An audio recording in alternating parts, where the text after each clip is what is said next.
Good afternoon. Last class में हमने discuss किया था केस बनंत भारती केस, ठीक है। एक्चुअली वो केस किससे अपना किस पे मतलब क्या बता रहा था, उस केस में क्या निकल के आया था फाइनली? बेसिक स्ट्रक्चर का है ना, कॉन्सेप्ट या डॉक्ट्राइन अगर हम देखें तो एक बार जल्दी से हम फिर से मतलब देख लेते हैं कि क्या था, ठीक है। तो बेसिक स्ट्रक्चर वाला केस, ठीक है। बेसिक स्ट्रक्चर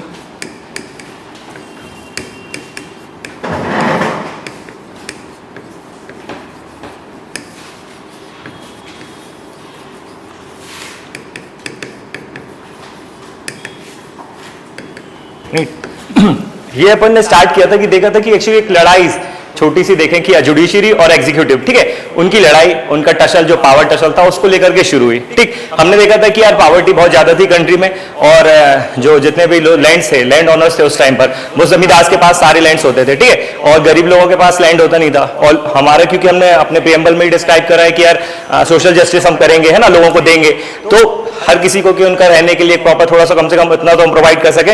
हमने सोचा कि यार हम एक काम करें, सबसे पहले तो उनको थोड़ा थोड़ा लैंड देना शुरू करें, है ना, डिस्ट्रीब्यूशन। तो फिर हमने वहीं पर देखा था कि एक भूदान आंदोलन है ना, भूदान है ना, भूदान मूवमेंट शुरू हुआ था, ठीक है। इसको किसने लीड किया था? विनोबा भावे जी ने, है ना, विनोबा भावे ने करा। बट ये तो गवर्नमेंट के मतलब अलग से कर रहे थे, है ना, कोई गवर्नमेंट का काम तो कर नहीं रहे थे आगे। बट इनकी बातें हर किसी ने तो मानी नहीं, एक्सेप्ट नहीं करी। बट फिर गवर्नमेंट क्या हो गई कि थोड़ा मजबूर हो गई कि यार जब प्यार से नहीं समझ रहे थे लोग, तो उन्होंने कॉन्स्टिट्यूशन का सहारा लिया और कॉन्स्टिट्यूशन में एक अमेंडमेंट किया, है ना, जिसको हम बोलते हैं फर्स्ट कॉन्स्टिट्यूशन अमेंडमेंट, है ना, first constitution amendment act 1951। Just constitution हमारा जैसे ही फोर्स में आया उसके एक साल बाद ही कॉन्स्टिट्यूशन में हमने पहला अमेंडमेंट शुरू कर दिया। क्यों किया? इस अमेंडमेंट में हमने सबसे इंपॉर्टेंट चीज क्या करी थी कि 9th शेड्यूल, 9वीं अनुसूची को हमने ऐड किया, है ना, हमारे कॉन्स्टिट्यूशन में 9th शेड्यूल को ऐड किया, ठीक है, 9th शेड्यूल ऐड किया और 2 आर्टिकल्स ऐड करें, आर्टिकल 31A, है ना, और 31B, ये 2 आर्टिकल्स ऐड करें। अब एक्चुअली हो क्या रहा था, ये जो लड़ाई थी बेसिकली ये थी फंडामेंटल राइट्स, है ना, इनके वायलेशन को लेकर के। क्यों? क्योंकि फंडामेंटल राइट्स के 2 आर्टिकल एक दूसरे के सामने आके खड़े हो गए। आर्टिकल नंबर सबसे पहला आर्टिकल 13, ठीक है, आर्टिकल 13 का क्लॉज 2 और हाँ 9th शेड्यूल और आर्टिकल 31A और 31B को इंसर्ट किया हमने, ठीक है, इस कॉन्स्टिट्यूशन अमेंडमेंट के थ्रू, ठीक है, जो कि फर्स्ट कॉन्स्टिट्यूशनल अमेंडमेंट था 1951 का। इसके थ्रू हमने 9th शेड्यूल और ये आर्टिकल्स ऐड कर दिए। अभी ये क्या थे अभी अपन देखते हैं, ठीक है। तो ये ऐड कर दिया, और ये सब कर क्यों रहे थे हम? तो ये जमींदारी जो सिस्टम था ना, इसको अबॉलिश करने ना, है ना, ताकि इक्विटेबल डिस्ट्रीब्यूशन हो सके लोगों के बीच में, है ना, और जो पॉवर्टी है, थोड़ा सा इनइक्वालिटी है, उसको कम किया जा सके। तो फंडामेंटल राइट्स का वायलेशन हो रहा था। कैसे? फंडामेंटल राइट्स के दोनों आर्टिकल, एक्चुअली फंडामेंटल राइट्स जो है हमारे कॉन्स्टिट्यूशन के पार्ट 3, ठीक है, आर्टिकल 12 से लेकर के 35 तक है, ठीक है। तो अब हम किस आर्टिकल की बात कर रहे हैं? हम कर रहे हैं आर्टिकल 13 का क्लॉज 2 क्लॉज की, ठीक है, और आर्टिकल सबसे पहले आर्टिकल 19F और आर्टिकल 31, इन दोनों आर्टिकल्स की, दोनों आर्टिकल्स देख रहे हैं 12 से 35 तक के बीच में ही है, मतलब दोनों फंडामेंटल राइट के पार्ट हैं। ये आर्टिकल बात करता है, एकदम क्लियर तो नहीं बोलता कहीं कॉन्स्टिट्यूशन में, ये कहीं नहीं मिलेगा आपको ऐसा कोई आर्टिकल जिसमें क्लियर लिखा हो कि this article deals with judicial review of the judiciary, ऐसा कहीं नहीं मिलेगा। लेकिन जब हम उस आर्टिकल को पढ़ते हैं, उसको देखते हैं, तो हमें ये समझ में आता है कि यार ये इस टाइप की बात कर रहा है कि एक जुडिशियल रिव्यू होना चाहिए। जैसे जब हमने देखा था कि हम प्रीएम्बल पढ़ रहे थे, तो प्रीएम्बल में देखा था सेक्युलर वर्ड हमने ऐड करा, इंटीग्रिटी ऐड किया, है ना, और उसके बाद हमने सेक्युलर, इंटीग्रिटी और एक और कौन सा किया था? सोशलिस्टिक, ये हमने ऐड किए थे। लेकिन क्यों ऐड किए थे? इनका सिर्फ पॉलिटिकल मैसेज था एक, ऐसा नहीं था कि इसके पहले इनको ऐड नहीं किया था तो हमारी कंट्री मतलब सोशलिस्टिक नहीं थी, हमारी कंट्री सेक्युलर नहीं थी, ऑलरेडी थी, बट एक पॉलिटिकल मैसेज सेंड करने के लिए वो हमने आर्टिकल्स वहां पर ऐड किए थे। अब यहां पर इस आर्टिकल में क्या बोल रहा था, इस आर्टिकल में बोल रहा था, मतलब है इस आर्टिकल में प्रोविजन है कि अगर इस पार्ट मतलब पार्ट 3 से रिलेटेड किसी भी आर्टिकल का अगर वायलेशन करता है सुप्रीम कोर्ट नहीं, मतलब गवर्नमेंट करती है ना, मतलब लेजिस्लेचर या एग्जीक्यूटिव, अगर इसका कोई ऐसा लॉ बनाती है, ऐसा ऑर्डर पास करती है जिससे इस पार्ट के किसी भी आर्टिकल का वायलेशन होता है, मतलब फंडामेंटल राइट्स का वायलेशन होता है, तो उसे नल एंड वॉइड डिक्लेयर कर दिया जाएगा बाय सुप्रीम कोर्ट जुडिशरी। ठीक है, ये आर्टिकल में इसमें बोल रहा था। ठीक है, आर्टिकल 13 में। अब ये जो आर्टिकल्स थे, ये दोनों आर्टिकल किससे डील करते थे, ये प्रॉपर्टी से डील करते थे, राइट टू प्रॉपर्टी है ना, देखा था हमने। जहां आर्टिकल 19 था, ये बता रहा था कि कोई भी इंडियन सिटीजन, ठीक है, उसके पास उसका ये राइट होगा कि वो कोई भी प्रॉपर्टी को होल्ड कर ले, एक्वायर कर ले या उसको डिस्पोज कर सके, ये उसके पास राइट होगा। ये बोल रहा था आर्टिकल नंबर 19F। ठीक है, और आर्टिकल 31 जो था, ये क्या बोल रहा था, ये बात करता था कि भैया उसके पास ये भी राइट होगा एट द सेम टाइम कि अगर कोई भी उसकी प्रॉपर्टीज को, मतलब उसकी प्रॉपर्टी से उसको डिप्राइव करता है, वंचित करता है ना, कि उसकी प्रॉपर्टी से उसे रखने से मना करता है, तो उसके पास ये राइट होगा कि वो उसके अगेंस्ट केस कर सके सुप्रीम कोर्ट में या कोर्ट में जा सके। ठीक है, ये दोनों थे, तो दोनों की दोनों बात चल रही थी इनकी। अब हमने जैसे ही देखा कि भैया गरीबी थी, लोग समझ नहीं रहे थे, विनोबा भावे जरूर एक मूवमेंट चला रहे थे, लॉन्च किया था, लेकिन रिजल्ट नहीं दिखाई दे रहा था। लोग आके सामने से आकर के हर कोई नहीं कर रहा था कि यार मैं अपनी पास, मेरे पास ज्यादा प्रॉपर्टी है, मैं जिनके पास नहीं उनको दे दूं। तो गवर्नमेंट ने क्या किया कि कॉन्स्टिट्यूशनली एक ऐसा प्रोविजन कर दिया कि अब तो तुम्हें देनी पड़ेगा। जमींदारी सिस्टम को एबॉलिश कर दिया ना, इस सिस्टम को इन्हें एबॉलिश कर दिया।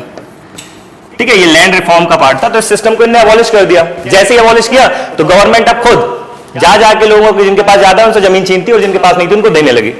अपन ने उस दिन देखा था क्लास में कि ये जब भैया ये जो सब पूरा लफड़ा है इसलिए हुआ क्योंकि गवर्नमेंट किसके अगेंस्ट चली गई, जमींदार के अगेंस्ट। और जमींदार तो पावरफुल बंदे होते हैं, है ना, ऐसे तो है नहीं कि मतलब फार्मर्स के अगेंस्ट चली गई हो तो वो तो गरीब है बेचारे, उनके पास खाने के लिए वो कहाँ कोई मतलब केस बेस लड़ते फिरेंगे। लेकिन ये जमींदार थे, इनके पास पैसा भी था, पावर भी थी, तो ये भैया पहुंच गए कोर्ट में। क्यों?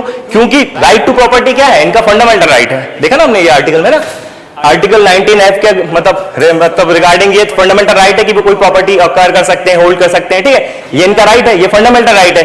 और ये आर्टिकल 31 इनको क्या बोल रहा था कि इनके पास ये भी राइट है कि अगर इनकी प्रॉपर्टी से कोई इनको डिप्राइव करने की कोशिश करेगा तो इसके अगेंस्ट वो कहां पर जा सकते हैं, कि मतलब जुडिशरी में या कोर्ट में जा सकते हैं। ठीक है, तो ये दोनों चीजें हुई।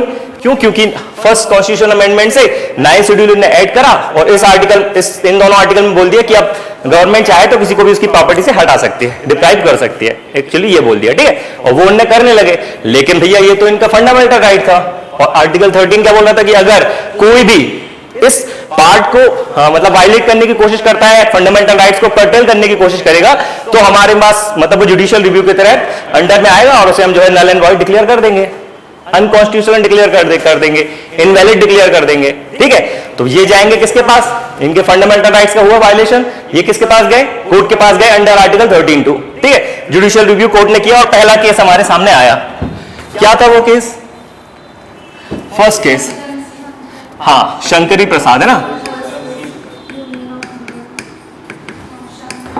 शंकरी प्रसाद है ना वर्सेस यूनियन ऑफ इंडिया,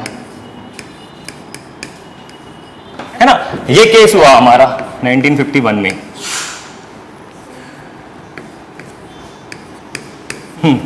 अब हमने देखा था कि भैया जब ये केस गया शंकरी प्रसाद वर्सेस यूनियन ऑफ इंडिया का, तो कोर्ट ने पहली बार में क्या बोला, कोर्ट ने बोला, जो कोर्ट था सुप्रीम कोर्ट, उसने बोला कि भैया आप जिस आर्टिकल 13(2) की बात कर रहे हो ना, और जिसमें ये देखा गया है कि यार अगर कहीं भी अगर कोई भी आपके फंडामेंटल राइट्स को वायलेट करने की कोशिश करेगा तो उसको नल एंड वॉइड डिक्लेयर कर दिया जाएगा।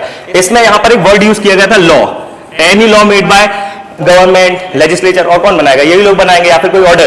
तो अगर कोई ऐसा लॉ अगर कोई गवर्नमेंट बनाएगी जिससे इन फंडामेंटल राइट्स का वायलेशन होगा तो उसे हम नल एंड वॉइड डिक्लेयर कर देंगे। लेकिन जब शंकरी प्रसाद का केस हुआ, इस शंकरी प्रसाद के केस में इन्होंने क्या बोला कि भैया यहां पे ये जो लॉ का मतलब है ना, ये लॉ का मतलब अमेंडमेंट से नहीं है, ये लॉ का मतलब है ऑर्डिनरी लॉ। और यहां क्या हुआ, ये जो फर्स्ट क्या था, ये फर्स्ट कॉन्स्टिट्यूशनल अमेंडमेंट था ना, ये तो अमेंडमेंट कर दिया। लेकिन जब जुडिशरी ने अपना वर्डिक्ट दिया तो इस केस में उन्होंने ये बोला सुप्रीम कोर्ट ने कि भैया ये जो लॉ लिखा है ना इसमें आर्टिकल 13 के अंडर में, इसका मीनिंग ये है कि लॉ का मतलब एक ऑर्डिनरी लॉ।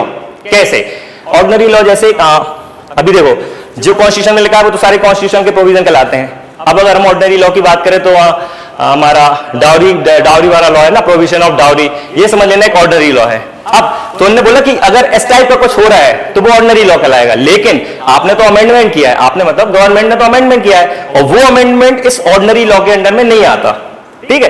तो इसको बेस बना के उन्होंने उसको वैलिड डिक्लेयर कर दिया और बोल दिया इस केस में कि भैया हमारे एग्जीक्यूटिव या क्या हमारा लेजिस्लेचर है ना, इन लेजिस्लेचर के पास ये राइट है या ये पावर है, लेजिस्लेचर मतलब पार्लियामेंट के पास ये राइट है कि वो भैया जब चाहे कॉन्स्टिट्यूशन, क्योंकि बनाया किसने, कॉन्स्टिट्यूशन किसने बनाया, पार्लियामेंट ने बनाया है ना। अब जो बना सकता है वो जो चाहे वैसा कर सकता है, ये डिसीजन दिया इन्होंने पहले केस में है ना कि भैया आपके पास राइट है, आप चाहो तो इसको तोड़ो मड़ोड़ो जो लगे आप इसको कर सकते हो, ठीक। तो इन्होंने बोल दिया और बिल्कुल इसको जो फर्स्ट कॉन्स्टिट्यूशनल अमेंडमेंट हुआ था उसको बिल्कुल वैलिड डिक्लेयर कर दिया।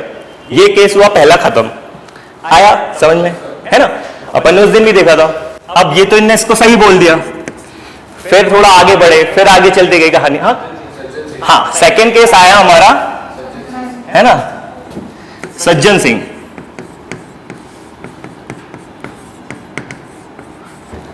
ये राजस्थान का था लेकिन कोई जरूरत नहीं है ना, ये आया 1964 में है ना, ठीक। सज्जन सिंह का केस आया, तो ये जो केस आया इसके पहले एक अमेंडमेंट और कर दिया था इन लोगों ने, मतलब पार्लियामेंट ने, तब फर्स्ट अमेंडमेंट किया था, अब कर दिया था इनने यहाँ पर 17th कॉन्स्टिट्यूशनल अमेंडमेंट है ना, कॉन्स्टिट्यूशनल अमेंडमेंट कर दिया था, ठीक। ये 1964 में था, 61 में था, ठीक है।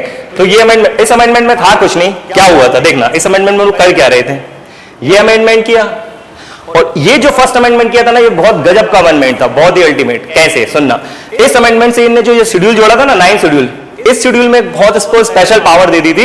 इस शेड्यूल में उन्होंने ये बोला था कि अगर पार्लियामेंट कोई भी ऐसा लॉ बनाती है, कुछ भी बनाती है और उसको बनाकर अगर वो इस शेड्यूल के अंदर रख देती है तो फिर वो जो भी लॉ बनेगा वो जुडिशियल रिव्यू के बाहर हो जाएगा, उसकी रीच से बाहर हो जाएगा, समझ लो। मतलब आप कुछ भी बनाओ, आप कल के दिन राइट बना दो कि भैया हमारी जो कंट्री है वो डेमोक्रेटिक नहीं है, अब से हम डिक्टेटर होंगे, और हमने इसमें रख दिया, इसको प्लेस कर दिया। अब ये जो रख दिया है, अब ये जुडिशियल मतलब जुडिशरी इसको नहीं टच कर सकती, क्यों, क्योंकि इसमें ऐसा प्रोविजन है कि जो भी लॉ बना के अगर इसके अंदर रखा जाएगा ना वो जुडिशियल रिव्यू से बाहर हो जाएगा, जुडिशरी इसको नहीं छू सकती। जो 17 कॉन्स्टिट्यूशन अभी अपन ने देखा ना, उसमें यही प्रोविजन करेगा थे, एक्चुअली थे लैंड से रिलेटेड, तो उनको उठा के उन्होंने इसी के अंदर रख दिया। अब एक बार फिर से जब लैंड वाली बात हुई तो फिर से मतलब लफड़ा हुआ, फिर वो लोग कोर्ट में पहुंचे तो आगे हमारे सज्जन सिंह का केस है ना, ये सज्जन सिंह केस आ गया 1964 का। फिर कोर्ट इनका केस आया, फिर जुडिशरी के पास गए, जुडिशरी ने अपना जो वर्डिक्ट दिया था शंकरी प्रसाद ने उसको रिपीट किया और बोला कि बिल्कुल भैया पार्लियामेंट के पास बिल्कुल पूरी पावर है, उनको जो लगे वो कर सकते हैं, ठीक है। कॉन्स्टिट्यूशन के किसी भी पार्ट को वो कैसे भी चाहे तो अमेंड कर सकते हैं। और एक बार फिर से उन्होंने ये लॉ की मीनिंग सेम चीज रिपीट, मतलब जो एज इट इज बताया था वो एज इट इज रिपीट कर दिया फिर इस केस में भी। तो दो हाँ मतलब कॉन्स्टिट्यूशनल अमेंडमेंट पहले कर दो, फिर आपकी मर्जी, जब सोते सोते हमें लगे कि यार ये तो मेरे राइट्स को वायलेट कर रहा है, मेरे को कोर्ट में जाना चाहिए, तो वो लोग कोर्ट में पहुंच गए। एक्चुअली शायद 64 है या 61 में, कोई याद नहीं है, कोई नहीं, बस ये याद रखो, इसको याद भी नहीं करोगे ना तो कोई दिक्कत नहीं है। 17 कॉस्ट मैं बस समझाने के लिए इसको बता रहा हूं यहाँ पर रखा, ठीक है।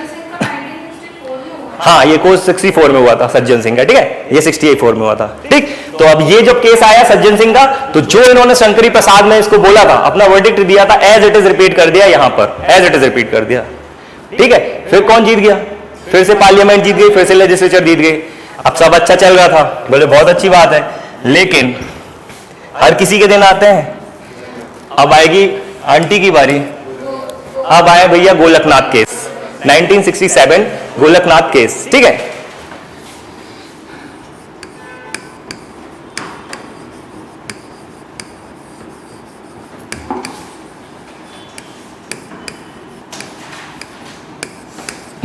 (1967) का गोलकनाथ केस आया।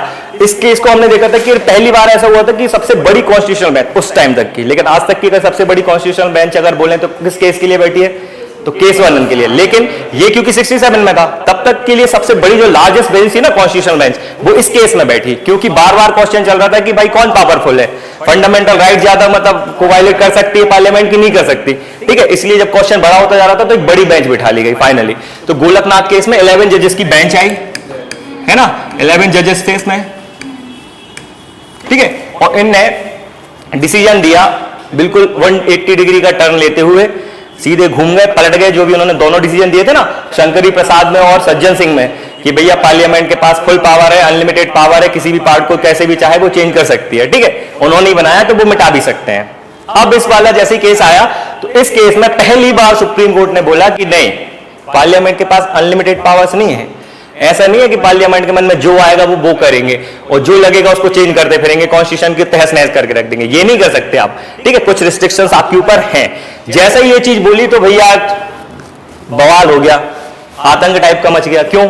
क्योंकि अभी तक जो पार्लियामेंट, जो लेजिस्लेचर ये मान के चल रहा था कि हम ही संप्रभु हैं, हम ही सर्वोसर्वा हैं और हम ही ब्रह्मा है, हमें जो लगेगा हम बनाएंगे करेंगे, पहली बार उनकी पावर को किसी ने चैलेंज किया। क्या मतलब कौन करेगा? ऑब्वियसली जुडिशरी करेगी ना, क्योंकि कस्टोडियन तो यही है। तो जब उनके सामने ये चीज आई तब तक आ गई थी इंदिरा गांधी। लेकिन इस केस में उन्होंने अनलिमिटेड पावर बोला कि नहीं, अब अनलिमिटेड पावर्स नहीं है ना, किसकी? पार्लियामेंट की, ना पार्लियामेंट की पावर्स अब अनलिमिटेड नहीं होंगे, है ना, ठीक है, अनलिमिटेड पावर्स नहीं है पार्लियामेंट के पास और वो हर कुछ कॉन्स्टिट्यूशन में अमेंड नहीं कर सकते, ठीक, ये बोल दिया इनने इस केस से। जैसे ही ये चीज हुई तो फिर आ गई थी इंदिरा गांधी जी, है ना। अब इंदिरा गांधी आ गई और उनको ये बात लग गई, बहुत जोर से लग गई और लगनी भी चाहिए।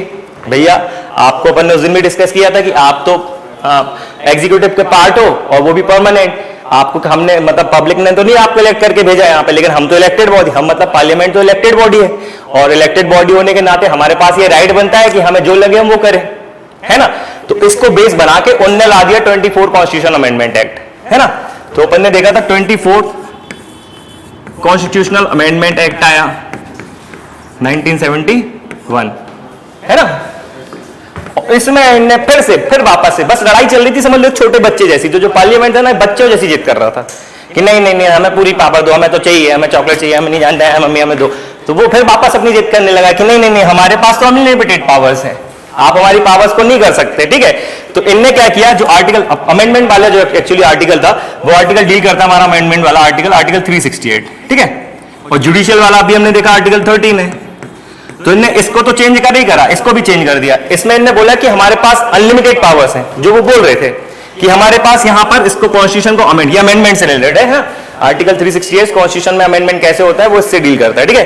तो यहां पे इनने बोला, फिर वापस से इनने रिस्टोर कर दिया अपनी क्या चीजें कि हमारे पास अनलिमिटेड पावर्स हैं, हम कॉन्स्टिट्यूशन को कुछ भी चाहे कर सकते हैं। और यहां इनने क्या कर दिया कि जिसको बेस बना के सुप्रीम कोर्ट बार बार बोल रहा था ना कि हम जुडिशियल रिव्यू कर सकते हैं, जुडिशियल रिव्यू, इसको इनने बोल दिया कि इसमें क्लॉज 4 ऐड कर दिया और यहां पे इनने बोल दिया कि नहीं भैया आपको कोई जुडिशियल रिव्यू नहीं है और आप हमारी मतलब बीइंग एन इलेक्टेड बॉडी हमारे पास ये राइट है कि हम अपनी पावर्स को जैसे चाहे वैसे यूज कर सके और आप इसका फिर से जुडिशियल रिव्यू नहीं कर सकते, इसको टच नहीं कर सकते। वो जो ढपली बार बार राग रहे थे, वो जो लाप रहे थे, वही चीज उन्होंने फिर यहां पर रिस्टोर कर दी, ठीक। फिर पार्लियामेंट जीत गई, इंदिरा गांधी जीत गई, ठीक है। अब लेकिन भैया कब तक चलता है ये सब। फिर एक दिन आया, लोग बड़ी बेसब्री से इंतजार कर रहे थे कि कुछ अच्छा हो और अच्छा हुआ एक बहुत शानदार वाले केस में जिसका नाम था केशवानंद, है ना, भारती,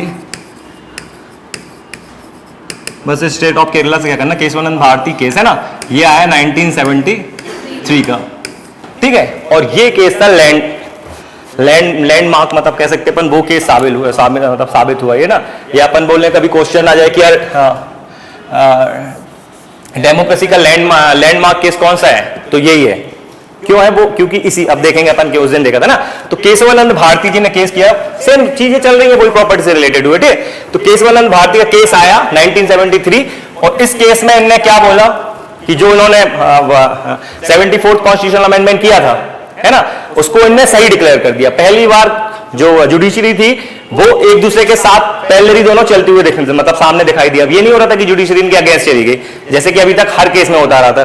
फर्स्ट कॉन्स्टिट्यूशनल अमेंडमेंट किया तो उसमें साथ में चले, सेकंड में भी मतलब फर्स्ट में तो शंकरी प्रसाद और वो अपन ने देखा सज्जन सिंह दोनों साथ चल रहे थे, गोलकनाथ में लेकिन ऑपोजिट आ गए, है ना। लेकिन फिर वापस इन्हें 24 कर दिया कॉन्स्टिट्यूशन, तो फिर ये लोग अपोजिट हो गए। लेकिन जब केशवानंद भारती वाला ये केस आया तब इस केस में एक बार फिर से पैरेलल दोनों एक दूसरे के साथ साथ चलते दिखाई दिए, कंधे से कंधा मिला के, और जुडिशरी ने बोल दिया कि हाँ आपके पास, पार्लियामेंट के पास ये पावर्स है कि वो कॉन्स्टिट्यूशन के किसी भी पार्ट को जो है जैसे चाहे अमेंड कर सकती है। ये हो गए खुश सुन के कि हम जो चाह रहे थे हमें तो मिल गई, इसी के लिए तो हम रो रहे थे और फाइनली हमें मिल गया। लेकिन खुशी ज्यादा देर तक नहीं रही, क्यों? क्योंकि सबसे बड़ी बात ये थी कि ये सबसे लार्जेस्ट बेंच अभी तक जो कंट्री में बनी है ना, कॉन्स्टिट्यूशन बेंच यही है, 13 जजेस थे इसके अंदर, ठीक है। तो कभी आपसे ये भी पूछ सकता है कि लार्जेस्ट बेंच अभी तक जो कॉन्स्टिट्यूट हुई है हमारे कॉन्स्टिट्यूशन की, वो कौन सी है? तो इसी केस की है, 13 जजेस थे इस केस में, हाँ सॉरी मतलब हाँ इस केस में है ना। तो अब आधी बात तो सुन के तो वो खुश हो गए कि भाई इनने भी बोल दिया फाइनली कि जो है आप जो है आपके पास राइट है पार्लियामेंट के पास कि उनको जो लगे वो कॉन्स्टिट्यूशन में अमेंडमेंट कर सकती है, उनकी अमेंडमेंट की पावर्स अनलिमिटेड है। लेकिन आखिरी की जो लाइन थी वो उसने लफड़ा कर दिया फिर से, बोले भैया बहुत अच्छी बात है आप कर दो, लेकिन कॉन्स्टिट्यूशन का जो बेसिक स्ट्रक्चर है वो नहीं छू सकते भैया, ठीक है। बेसिक स्ट्रक्चर मतलब स्ट्रक्चर को टच नहीं कर सकते आप, ये बोला इनने, मतलब इस केस में ये चीज बोली कि पावर्स है, सारी पावर्स है आपके पास कि आप कॉन्स्टिट्यूशन में जो अमेंडमेंट लगे आप कर दो, लेकिन कॉन्स्टिट्यूशन का कुछ बेसिक स्ट्रक्चर है जिसको आप नहीं छू सकते, उसको नहीं कम कर सकते, ठीक। फिर वो आगे डिफाइन करेंगे, डिफाइन नहीं किया कि बेसिक स्ट्रक्चर क्या है। जैसे आज भी यूएन मतलब इंटरनेशनल लेवल पर भी टेररिज्म क्या है इसको हम डिफाइन नहीं कर पाए, ये इतनी बड़ी बात है। कई बार मोदी जी को आप लोगों ने सुना होगा जब यूएनजी में जाके वो एड्रेस करते हैं, तो कई बार एड्रेस करते हैं, तो वो ये भी बोलते हैं कि वहां पर कि मतलब ये हमारे लिए बहुत शर्म की बात है कि इतने साल हो गए और यूएस खुद 9/11 जैसा टेररिस्ट अटैक झेल चुका है, उसके बाद आज तक हम ये नहीं डिफाइन कर रहे कि अब कर पा रहे हैं कि टेररिज्म मतलब क्या होता है, उसकी मीनिंग क्या होनी चाहिए, इतनी सी चीज नहीं कर पा रहे हैं। और हम टेररिज्म को टैकल करने की बात करेंगे, लड़ेंगे, ये करेंगे, भाई कैसे करोगे? पहले डिफाइन तो कर लो कि है क्या, है ना। तो सेम चीज इनके साथ थी, ये कोई टेररिस्ट वाला काम नहीं था, लेकिन बेसिक स्ट्रक्चर का एक उन्होंने डॉक्ट्राइन दे दी, एक कॉन्सेप्ट दे दिया कि सब पलट दो लेकिन बेसिक स्ट्रक्चर को नहीं छू सकते। और इस बेसिक स्ट्रक्चर ने लग दी लिमिटेशन, इनके ऊपर इंपोज कर दी कि जैसे आपने 9 ने शेड्यूल ऐड करा था कि उसको कोई छू नहीं सकता, वैसे इनने कर दिया कि बेटा हमने भी बेसिक स्ट्रक्चर डाल दिया, तुम इसको नहीं छू सकते, तुम्हें पूरा कॉन्स्टिट्यूशन बदल दो लेकिन तुम इसको नहीं छू सकते। अब बेसिक स्ट्रक्चर में क्या डाला? तो सबसे पहले डाल दिया कि सुप्रीमेसी ऑफ कॉन्स्टिट्यूशन, है ना, सुप्रीमेसी ऑफ कॉन्स्टिट्यूशन डाल दिया जैसे, ठीक है। डेमोक्रेटिक, है ना, डेमोक्रेटिक हमारा नेचर हमारे कॉन्स्टिट्यूशन का, और ये सारी चीजें डाल दी।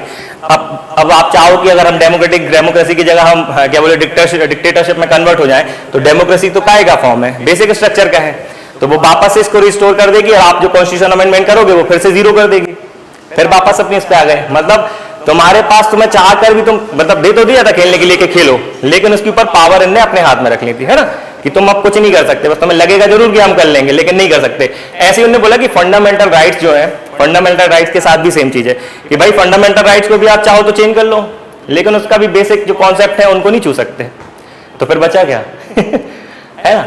तो इस तरीके से सब देकर भी उनको कुछ नहीं दिया, और यहां से निकल के आया था, इस केस से निकल के आया था बेसिक स्ट्रक्चर की डॉक्ट्राइन। आई समझ में, है ना, यहां से निकल के आई थी बेसिक स्ट्रक्चर की डॉक्ट्राइन। कभी 3 मार्क्स में आए, प्री में आपसे पूछे, है ना, कि केशवानंद भारती किससे रिलेटेड है, या ये केस कब हुआ, सबसे लार्जेस्ट बेंच मतलब किस केस में अभी तक कॉन्स्टिट्यूट हुई, ठीक है, और या फिर बेसिक स्ट्रक्चर का कॉन्सेप्ट में से किस केस में निकल के आया। तो केशवानंद भारती जी का नाम याद रखना, इस केस का नाम है ना, बहुत इंपॉर्टेंट केस है, बहुत ही इंपॉर्टेंट माइलस्टोन है ये केस अपने आप में, है ना। और डेमोक्रेसी को भी इसने एस्टैब्लिश कर दिया। डेमोक्रेसी का मतलब है कि भाई गवर्नमेंट हो लेकिन वो रिस्पॉन्सिबल हो। अब आप अगर ऐसे पलटते रहोगे, अब आप जैसे अभी बीजेपी की गवर्नमेंट है, उनके पास फुल मेजोरिटी है, लेकिन मेजोरिटी है तो उसका मतलब ये थोड़ी कि तुम तानाशाह बन जाओ, डिक्टेटर बन जाओ कि जो लगे वो पलट के रख दो, है ना। इसके लिए एक रिस्पॉन्सिबिलिटी रखी गई है। रिस्पॉन्सिबिलिटी का मतलब कि यार जो गवर्नमेंट है हमारी, वो हमारा जो पार्लियामेंट है उसका लोअर हाउस, पार्लियामेंट्री फॉर्म अपन जब पढ़ेंगे तो देखेंगे कि पार्लियामेंट्री फॉर्म ऑफ गवर्नमेंट का एक सिस्टम ही होता है, एक फीचर होता है, कैरेक्टरिस्टिक्स होती है कि जो एग्जीक्यूटिव हो वो रिस्पॉन्सिबल होगी किसको लेकर के, अपने लोकसभा को, मतलब लोअर हाउस को लेकर के। रिस्पॉन्सिबल का मतलब ये कि वो जो कुछ भी करेंगे उसको उसके लिए वोटिंग होगी, क्योंकि बिना वोटिंग में तो पास नहीं होगा, उसको रखना पड़ेगा पार्लियामेंट में, और पार्लियामेंट में भी मेन लोकसभा में, क्योंकि लोकसभा इलेक्टेड बॉडी है, राज्यसभा नहीं है, ये पीपल को रिप्रेजेंट कर रही है, ये इलेक्टेड बॉडी है, इसलिए यहां पर रखेंगे। और लोकसभा में होगी वोटिंग, अगर वहां के लोगों को मेंबर्स को लगेगा कि गवर्नमेंट जो कर रही है बिल्कुल सही है तो वोटिंग करके पास करा देगी, और अगर नहीं लगा तो भैया इनके अगेंस्ट में वोटिंग करो, गवर्नमेंट को गिरा दो। इसको बोलते हैं रिस्पॉन्सिबल गवर्नमेंट, है ना। तो ये है, तो ये सिस्टम तो वहां पर है, ठीक है। तो इतना समझ में आ गया ना क्या हुआ, ठीक। अब ये इधर खत्म नहीं हुई बात इनकी, ठीक है। तो ये इनका केशवानंद भारती से ये निकल के आ गया केस वाला सिस्टम, ठीक। फिर अब ये तो मतलब जुडिशरी ने अपना काम कर दिया, बैठी कौन थी वहां पर, इंदिरा गांधी जी, है ना। तो वो एक अमेंडमेंट करती है 39, वैसे तो बहुत सारे करेंगे 25, 26, 29, लेकिन इंपॉर्टेंट है 39, है ना। 39 कॉन्स्टिट्यूशनल अमेंडमेंट एक्ट, है ना, 1975। और इस अमेंडमेंट से वो ये कर देती हैं कि प्राइम मिनिस्टर और जो स्पीकर ऑफ द लोकसभा, इनके जो भी इनके मतलब इनके इलेक्शन से रिलेटेड जो भी डिस्प्यूट्स होंगे उनको जुडिशियल रिव्यू से बाहर कर देती हैं। मतलब कि बोलती हैं कि प्राइम मिनिस्टर, है ना, क्या लोकसभा अध्यक्ष मतलब leader of sorry speaker of the Lok Sabha, speaker of the Lok Sabha, है ना, स्पीकर ऑफ, है ना, लोकसभा के स्पीकर, ठीक, इनसे रिलेटेड जो भी इलेक्शन डिस्प्यूट्स होंगे,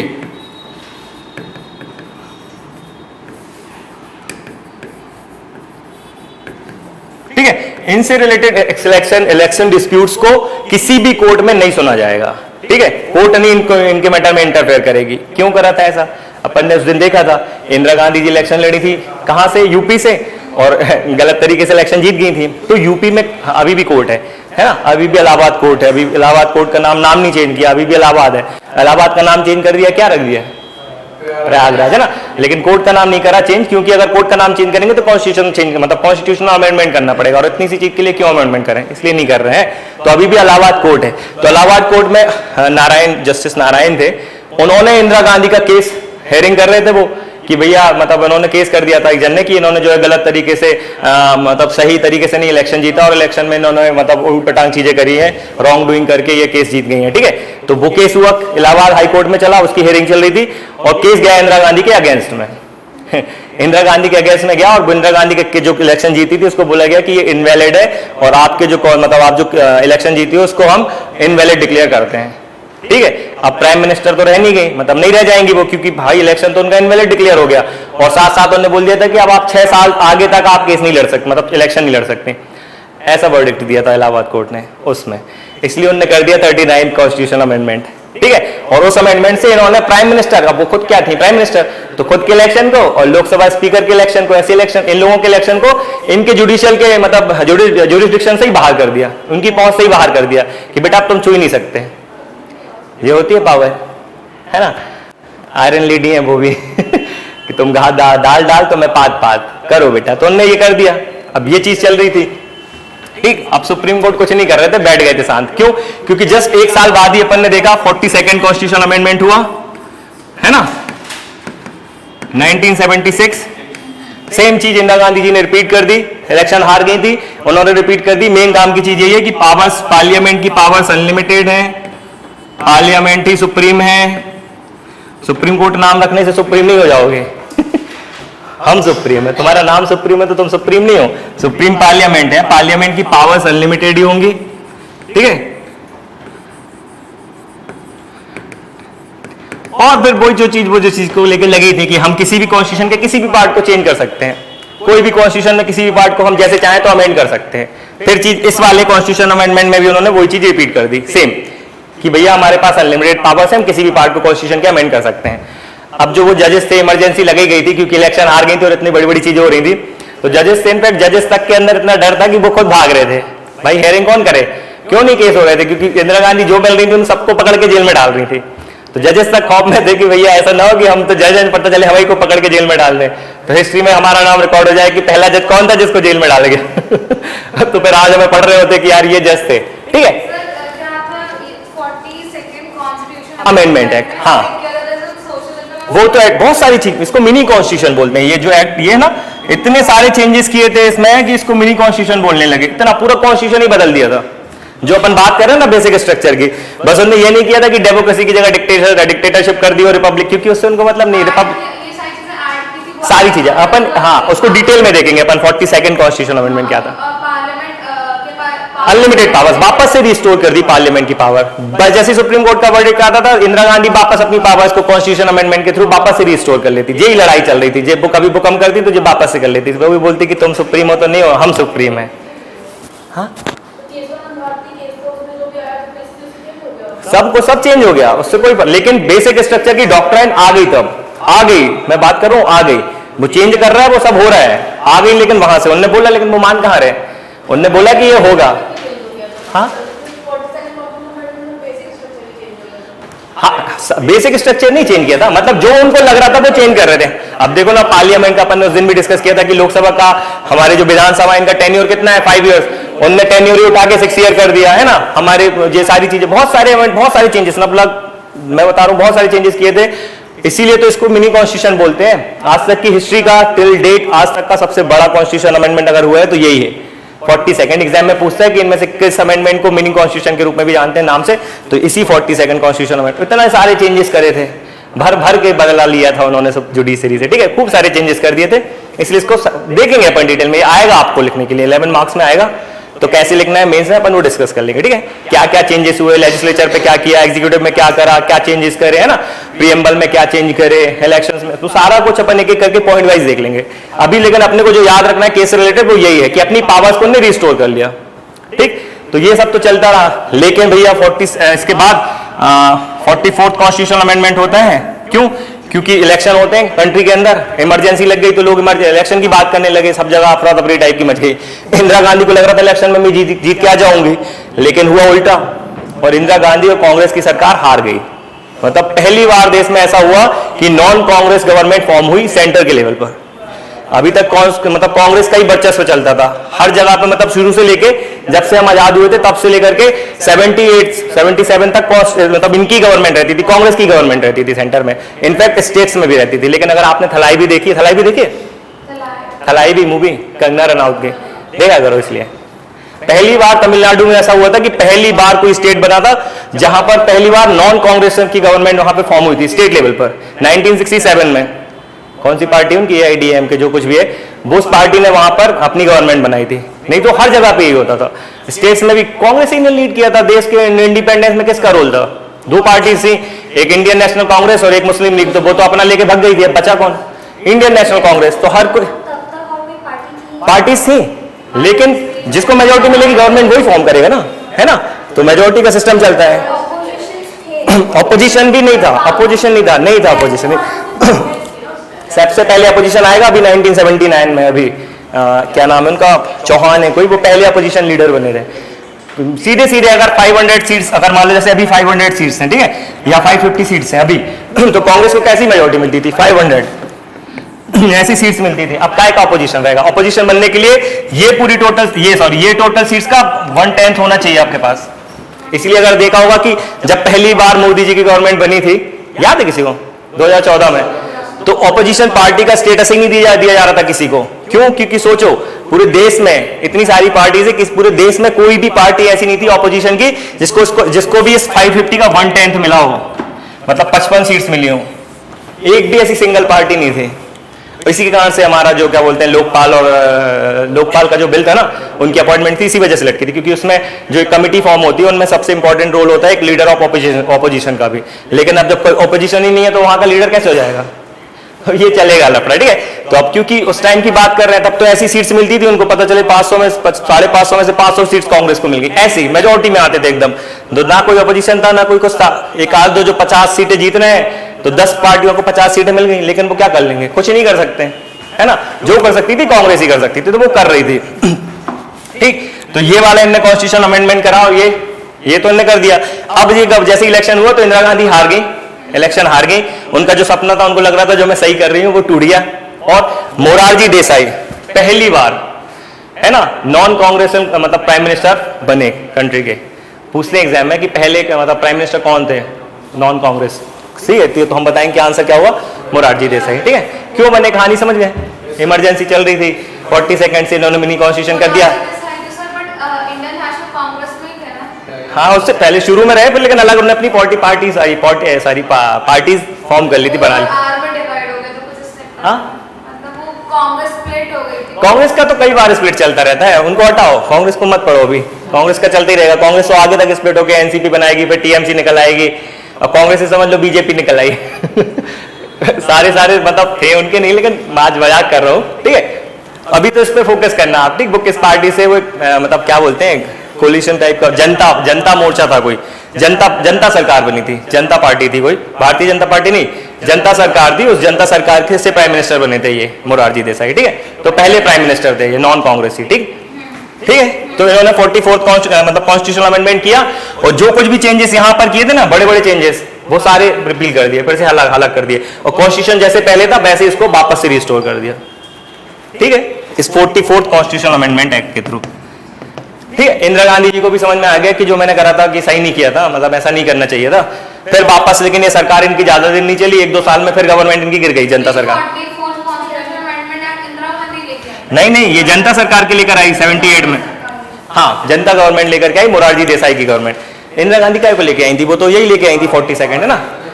और इसके बेसिस पे जो कुछ भी इनने चेंजेस किए थे तो लोगों को लगा कि यार ये तो पता नहीं क्या कर देंगी, अभी हमारे फंडामेंटल राइट रह नहीं है, पूरा कॉन्स्टिट्यूशन बदल दिया, अब कल के दिन पता नहीं हमें रहने देती है कि नहीं रहने देती। तो डर टाइप का बना, और इसका फायदा उठा के ये लोग इलेक्शन जीत गए, और उन्होंने जैसी गवर्नमेंट में आए तो 44th कॉन्स्टिट्यूशन अमेंडमेंट कर दिया। और इस अमेंडमेंट में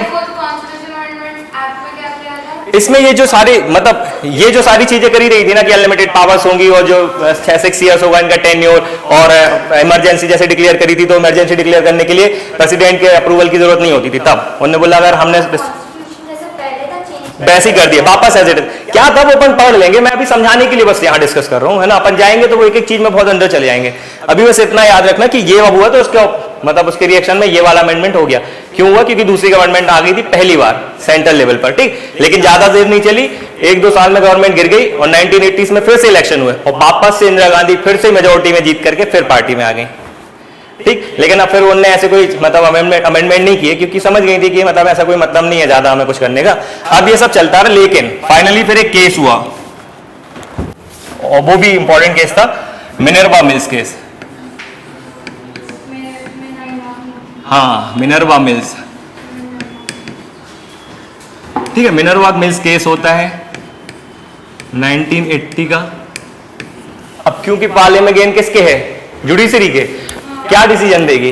जो उसको चाहिए, बोलेगी कि सेम चीज रिपीट करेगी कि नहीं भैया आप पावर्स भले आपके पास, जो उसने केशवानंद में दी थी ना कि वो चीज सब बिल्कुल पावर्स आपके पास है, नो डाउट, लेकिन बेसिक स्ट्रक्चर जो है फॉलो करना पड़ेगा, है ना। बेसिक स्ट्रक्चर वाली बात यहां पे फिर से रिपीट कर दी, है ना, कि ये तो आपको माननी पड़ेगी। ठीक, फिर एक केस और हुआ, जस्ट उसको बमन राय जो भी बोलते हो, है ना, इनका केस हुआ 1 साल बाद ही 1981 में। इस केस में इनने क्या बोला? वापस यही चीज तो बोली बेसिक स्ट्रक्चर रहेगा, लेकिन एक चीज और बोली कि जो भी 24 अप्रैल 1973, मतलब ये डेट है केशवानंद भारती केस के वर्डिक्ट थी, है ना, मतलब यहां लिख रहा हूं केशवानंद भारती केस, केबीसी है, ये केस केशवानंद भारती केस है ना, कौन बनो करोड़पति नहीं है। ठीक, ये केशवानंद भारती केस हुआ था, जो इस डेट को हुआ था। तो इस बमन राय में क्या बोला? इस बमन राय केस में मतलब जो केस हुआ उसमें जुडिशरी ने ये बोला कि इस डेट के पहले पहले तक, बहुत अच्छे से सुनना, अभी भी ऐसे ही होता है, इस डेट के पहले पहले तक, मतलब 24 तारीख से पहले, मतलब 23 अप्रैल तक भी, 24 अप्रैल नहीं 23 अप्रैल तक भी जो कुछ भी सब्जेक्ट इन्होंने शेड्यूल 9 शेड्यूल में डाले ना, ऐड किए हैं, है ना, जुडिशरी ने खुद बोला कि इस डेट के पहले पहले तक भी जिन भी सब्जेक्ट्स को, जो भी चीजों को उठा के इस 9 शेड्यूल में ऐड किया है, इनका जुडिशियल रिव्यू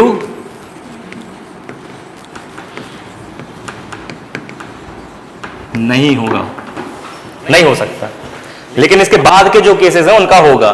ठीक, जुडिशरी ने खुद बोल दिया कि भैया अच्छी बात है, वो 9 शेड्यूल बनाए रहो, हम भी तुम्हारी रख ले रहे हैं, लेकिन ये डेट है, इस डेट के पहले पहले तक जो कुछ भी आपने डाल दिया उसका जुडिशियल रिव्यू नहीं करेंगे। लेकिन उसके बाद का अगर कोई भी ऐसी चीज जो आपने ऐड करी होगी, वो जब कभी भी आएगी हमारे पास, उसका हम जुडिशियल रिव्यू करेंगे। और अगर वो देखा जाएगा कि अगर वो कॉन्स्टिट्यूशन को वैलिड मतलब वो कर रही है, वैलिड कर रही है, तो फिर उसको अनकॉन्स्टिट्यूशनल या इनवैलिड डिक्लेयर कर दिया जाएगा, है ना। ये डेट इंपॉर्टेंट है, इस डेट को याद रखना, है ना। 24 अप्रैल शायद सचिन तेंदुलकर का बर्थडे रहता है ना, सचिन पाजी का बर्थडे रहता है 24 अप्रैल को। सेंचुरी बना दी है यहाँ पे कोर्ट ने। ठीक, तो इन सब के साथ कहानी खत्म हुई। तीसरी रेवा खंडे, 7वां अध्याय समाप्त। सत्यनारायण भगवान की जय, है ना। ये तक, और फिर इसके बाद टाइम पर जो भी केसेस आते गए ना, वो हर एक चीज को बताते जाएंगे कि हाँ ये बेसिक स्ट्रक्चर का पार्ट है, इसको नहीं छू सकते, ये बेसिक स्ट्रक्चर का पार्ट है, अपन ने डिस्कस किया था ना। ऐसी बहुत सारी चीजों को वो ऐड कर, जैसे rule of law, balance between fundamental rights and DPSP, इस टाइप के हर एक जो भी चीज आएगी ना उस टाइम पे, जो भी केस कुछ होगा वहां पर, उसको लेकर के अगर सुप्रीम कोर्ट को लगेगा तो ये अपना ब्रह्मास्त्र छोड़ देता है, सीधे बोलता है कि ये बेसिक स्ट्रक्चर का पार्ट है, अब कर लो अमेंड। और करना भी चाहिए, क्योंकि देखो कॉन्स्टिट्यूशन को इंटरप्रेट करने की पावर किसके पास है? जुडिशरी के पास। और वो जो कर रही है ऑब्वियसली सही कर रही है, तो भाई अगर वो जुडिशरी कुछ चीज कर रही है तो उसको करने दो, और अगर नहीं करती है बेसिक स्ट्रक्चर तो फिर तो अनलिमिटेड हो जाते हैं ना हम मतलब गवर्नमेंट तो फिर जो लगती मर्जी वो आके चेंज कर ही रही थी, है ना, पूरा तहस नहस कर ही रही थी वो। इसीलिए तो अपन ने कॉन्स्टिट्यूशन के साथ साथ जब देखा था तो कॉन्स्टिट्यूशनलिज्म भी देखा था, वो यही कर रहा था कि लिमिट कर रहा था गवर्नमेंट की पावर्स को, है ना, ऐसे ही कर रहे थे। ये सारी चीजों से गवर्नमेंट की पावर लिमिट हो रही है, नहीं होती तो कैसे करते फिर हम, है ना। तो बेसिक स्ट्रक्चर भी लिख सकते हो आप कॉन्स्टिट्यूशन में मतलब एग्जाम्पल के रूप में, ये भी बेसिक स्ट्रक्चर भी जो है, जुडिशियल रिव्यू है, सारी चीजें क्या है, ये टूल्स है हमारे कॉन्स्टिट्यूशनलिज्म को एस्टैब्लिश करने के लिए, है ना। समझ गए? ये था वो, ठीक। चलो अब हम नया शुरू करते हैं, आज से हमारे पार्ट्स ऑफ करने। थोड़ी सी सांसें ले लें आप लोग, जल्दी गहरी गहरी प्राणायाम योगा कर लें।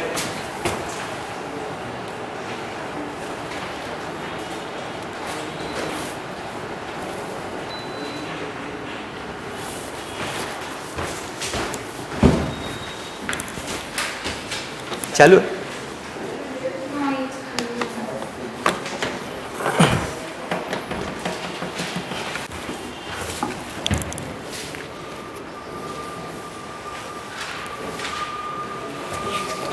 चलो भैया, कौन बता रहा है फिफ्थ शेड्यूल में क्या था? शेड्यूल नंबर 5, फिफ्थ शेड्यूल में क्या था? कौन सा शेड्यूल टाइप्स? किसी स्पेशल एरियाज थे कि नहीं थे? कोई स्टेट्स थे कि नहीं थे? Very good very good very good very good. 6 वाले में कौन से मतलब स्टेट्स रखा था? हाँ,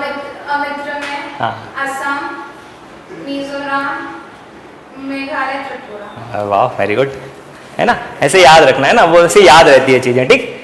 अब किसी को बता सकता है? मेरे को नहीं, शिल्पा नहीं आई थी उस दिन, शिल्पा का रिवीजन करा दो। सबसे पहले तो ये बता दो कि ऑफिशियल लैंग्वेजेस किस शेड्यूल में ऐड करी गई थी? हैं किस मतलब किस शेड्यूल में है, अंडर किस शेड्यूल के अंडर है वो ऑफिशियल लैंग्वेजेस? किस शेड्यूल में ऑफिशियल लैंग्वेज?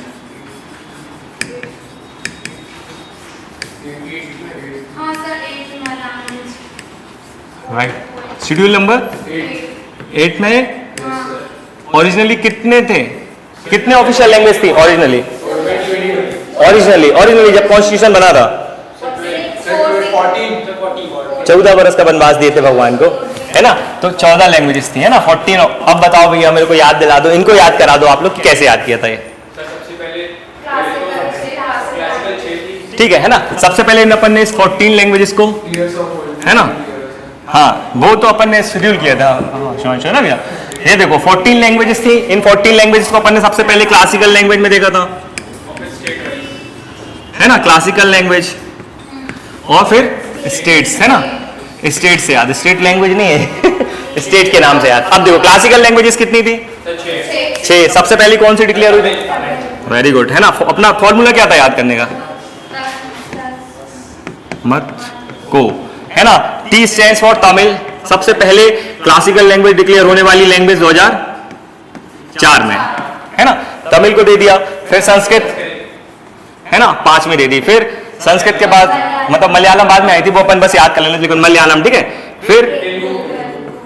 फिर तेलुगु, कन्नड़ा, है ना, और फिर उड़िया, ठीक। ये है 6 लैंग्वेजेस, 6 क्लासिकल लैंग्वेजेस हैं। तो अगर एग्जाम में आपसे कभी पूछे कि how many classical languages are there, तो आंसर होगा 6। ऑप्शन अगर कोई भी दे दे कि इनमें से कौन सी क्लासिकल लैंग्वेज नहीं है, तो ये 6 लोगों के नाम, मतलब 6 लैंग्वेजेस के नाम याद रखना, कंफ्यूज नहीं होना। गोला बिल्कुल पहले से लगा लेना, ये गोला को देख लेना कि वो क्लासिकल पूछ रहा है कि ऑफिशियल पूछ रहा है। इतनी सी जगह में से सी ओ में गलत करके आ जाएंगे अपन, है ना। क्लासिकल और ऑफिशियल, क्लासिकल लैंग्वेजेस हैं 6, ऑफिशियल लैंग्वेजेस हैं 22 अभी एट प्रेजेंट, है ना, एट प्रेजेंट 22 है ना। लेकिन उस टाइम पे 14 थी, तो उन 14 को अपन याद कर रहे हैं कि 6 तो थी क्लासिकल लैंग्वेजेस, है ना। तस्मत को, है ना, तेलुगु, तमिल, संस्कृत, मलयालम, तेलुगु, कन्नड़ा और उड़िया, ठीक है। ये 6 लैंग्वेजेस हैं, ये क्लासिकल हैं। और फिर आ गए हम 6 स्टेट्स के नाम पर। तो हमने शुरू किया था शुरू से, है ना, सबसे ऊपर सबसे पहले कश्मीर है, तो कश्मीर की हो गई कश्मीरी, है ना। फिर वही लगा हुआ है क्या, कश्मीर से बॉर्डर लगती है किसकी? पंजाब की। और 2-2 के पेयर्स में चल रहे थे, ये ना, 2 यहां से निपट गए।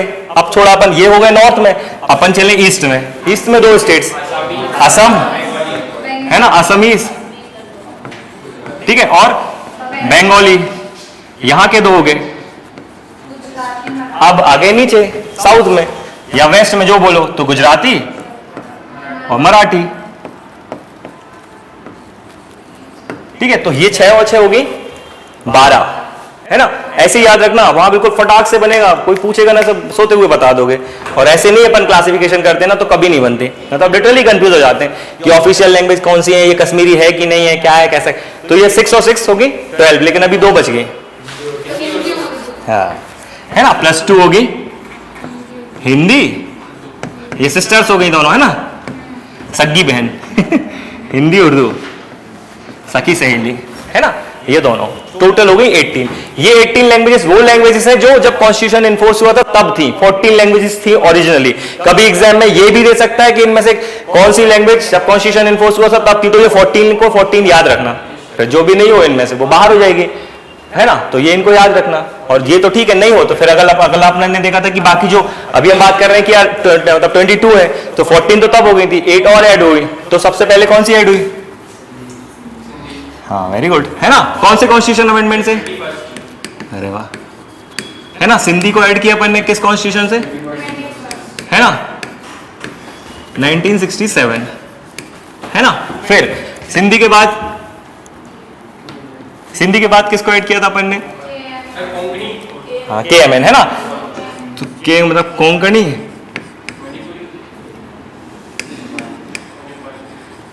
कोंकणी, मणिपुरी, KMN, है ना। और नेपाली, साहब जी, है ना, ये वही है शेरपा, KMN, है ना। K stands for Konkani, Manipuri, Nepali. K से कश्मीरी नहीं कर देना, कन्नड़ा नहीं कर देना, है ना। एक सी है कोंकणी, नेपाली, मणिपुरी, एक जैसी लग रही है, वो तो अपन वैसे ही देख चुके हैं वहां पर, है ना। तो ये तीनों अपन ने ऐड करी कौन से कॉन्स्टिट्यूशन अमेंडमेंट से? 71st, है ना, 1992। अब हो गई कितनी? 14 थी, ये हो गई नंबर 15 नंबर की हो गई, है ना। ये हो गई 16, 17 और 18, 18 हो गई, 18 साल के हो गए। अब देखो, अब 22 ईयर्स के होना है, हमें वोट तो देने मिल जाएगा लेकिन शादी नहीं कर सकते अभी भी। शादी करने के लिए हमें होना पड़ेगा 19 हो गए पहले, है ना, 19, 20, 21, 22, है ना। इसके लिए हमने कौन सी BDMS कर लिया। जब आप भैया कोई ना कोई ग्रेजुएशन करोगे आज की डेट में तभी शादी करते, नहीं तो लड़कियां भी मना कर देती हैं कि भैया लड़का पढ़ा लिखा नहीं है। तो BDMS करो, है ना। B फॉर बोडो, D से डोंगरी, मैथिली और संथाली, है ना।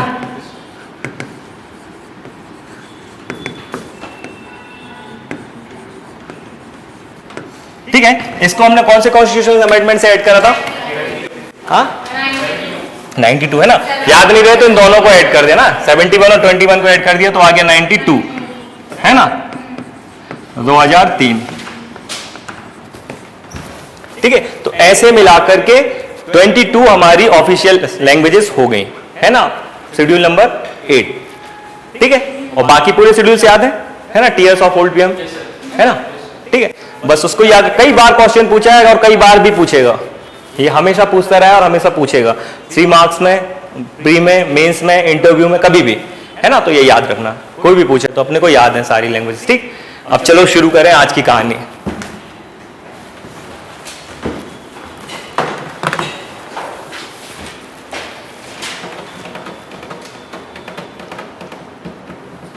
अरे हाँ,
म्यूट करके चला रहा था।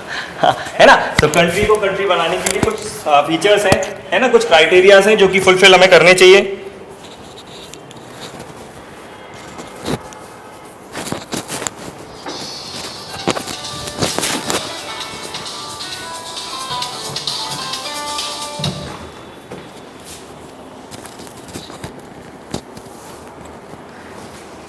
है ना। सबसे पहला होगा क्या, ज्योग्राफिकल एरिया।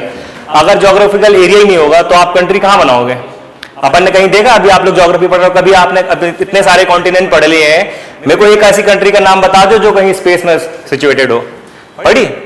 ऐसा नहीं देखा होगा कि स्पेस में एक कंट्री है, इसको देख लो एक अलग कॉन्टिनेंट है जो स्पेस में तैरता रहता है। क्यों? क्योंकि ज्योग्राफिकल एरिया तो होना चाहिए, नहीं देखोगे नहीं तो क्या कंट्री। तो सबसे इंपॉर्टेंट फीचर है कि भी एक ज्योग्राफिकल एरिया हो। ठीक है। अब ज्योग्राफिकल एरिया तो मार्स में भी है, ज्योग्राफिकल एरिया तो मून में भी है, ज्योग्राफिकल एरिया तो अर्थ को छोड़ के इतने सारे प्लैनेट्स हैं, इतनी मिलियन बिलियंस ऑफ गैलेक्सीज है, वहां सब में है।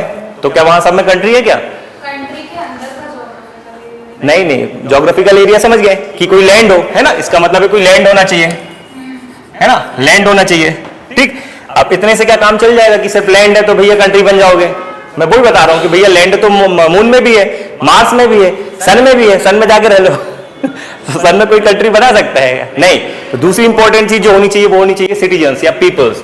वहां तो लोग तो हो, है ना, है ना, लोग होने चाहिए, सिटीजन्स होने चाहिए, तब तो भाई बोलेंगे कि है। नहीं, वहां पे क्यों नहीं है? क्यों? मतलब वो कंट्री ज्योग्राफिकल एरिया तो मार्स में भी है, मून में भी है, लेकिन वहां पर क्यों नहीं है ये? क्योंकि लोग नहीं रहते वहां पर, इसलिए कोई कंट्री नहीं बन पाई अभी तक। कोशिश कर रहे हैं हम कि यार ढूंढ ले कहीं कोई हमें ऐसा प्लेनेट मिल जाए जहां पर जाकर के हम रहने लगे, है ना, हैबिटेबल हो, जो कि ठीक है हमारी कंडीशंस को फुलफिल करता हो, एनवायरमेंट हो, वहां पर ग्रेविटेशनल फोर्स हो, गैसेस हो जहां पर हम ब्रीदिंग कर सकें, है ना, पानी हो, जो सबसे इंपॉर्टेंट फीचर्स, ये सारी चीजें हो। तो अगर ऐसा कोई प्लेनेट हमें मिलता है पेंडोरा टाइप का, पेंडोरा पता है? पेंडोरा प्लेनेट सुना है? हाँ, पेंडोरा ना, अवतार मूवी है एक, देखना, मूवी देखा है? उस पेंडोरा ही नाम है उसका, वो जो प्लेनेट पर जाते हैं ना, पेंडोरा नाम है। हाँ, देखो यार, मतलब मैं यही बोलता हूँ कि यार सब सीखते ये लोग हमारे कल्चर से ही हैं, और उसके बाद हम बेवकूफ इतने रहते हैं कि उसके बाद हम अपने आप को इंफीरियर समझते रहते हैं। वो सीखे हमसे ही, वो मूवी का नाम तक रख दिया कि अवतार। अब इंग्लिश में कोई अवतार का मीनिंग होता है क्या? इनकारनेशन बोलते हैं अवतार लेने को, लेकिन उन्होंने एज इट इज अवतार ही ले लिया। अपनी मूवी का नाम क्या नाम है उनका, बहुत अच्छे डायरेक्टर हैं, जेम्स कैमरून, जेम्स हाँ क्या? हाँ, अब वो तो उनका प्रोनाउंसिएशन ऐसा है, लेकिन अगर हम बोले तो वो अवतारी, हमारी लैंग्वेज में तो हम तो अवतारी बोलेंगे। वो नहीं बोलते दोगुना लगान देना पड़े, तो क्या दोगुना लगान देते हैं हम? तो भाई दोगुना लगान देना पड़ेगा ना। अब उनका प्रोनाउंसिएशन वैसा है तो बोले। अब हम भी तो अमेरिका को कई बार अमेरिका, वो जैसा लगे भाई तुम बोलो, समझ में आना चाहिए कि अमेरिका की बात चल रही है। ऐसा ना बोले कि हम अमेरिका को ब्रिटेन बोलो कि अमेरिका की बात चल रही है, ऐसा भी नहीं होना चाहिए ना। तो प्रोनाउंसिएशन चलता है, लेकिन मीनिंग उसका यही है, उसमें यही दिखाया है। उनको जो फीचर्स उन्होंने जो मतलब कैरेक्टर्स बनाए वो ब्लू कलर के होते हैं। हमारे भगवान कैसे कलर थे? कृष्ण जी ब्लू, शिव जी ब्लू, सब है वही, लेकिन उठा के हम ही को परोस दिया और हम सोचते कि वाह, इमेजिनेशन देखो भाई, मतलब क्या अवतार है, लिटरली क्या अवतार है। ठीक है, तो बात क्या कर रहे थे कि कंट्री को कंट्री होने के लिए क्या फीचर्स चाहिए? तो सबसे इंपॉर्टेंट है ज्योग्राफिकल एरिया हो, है, मार्स में भी है।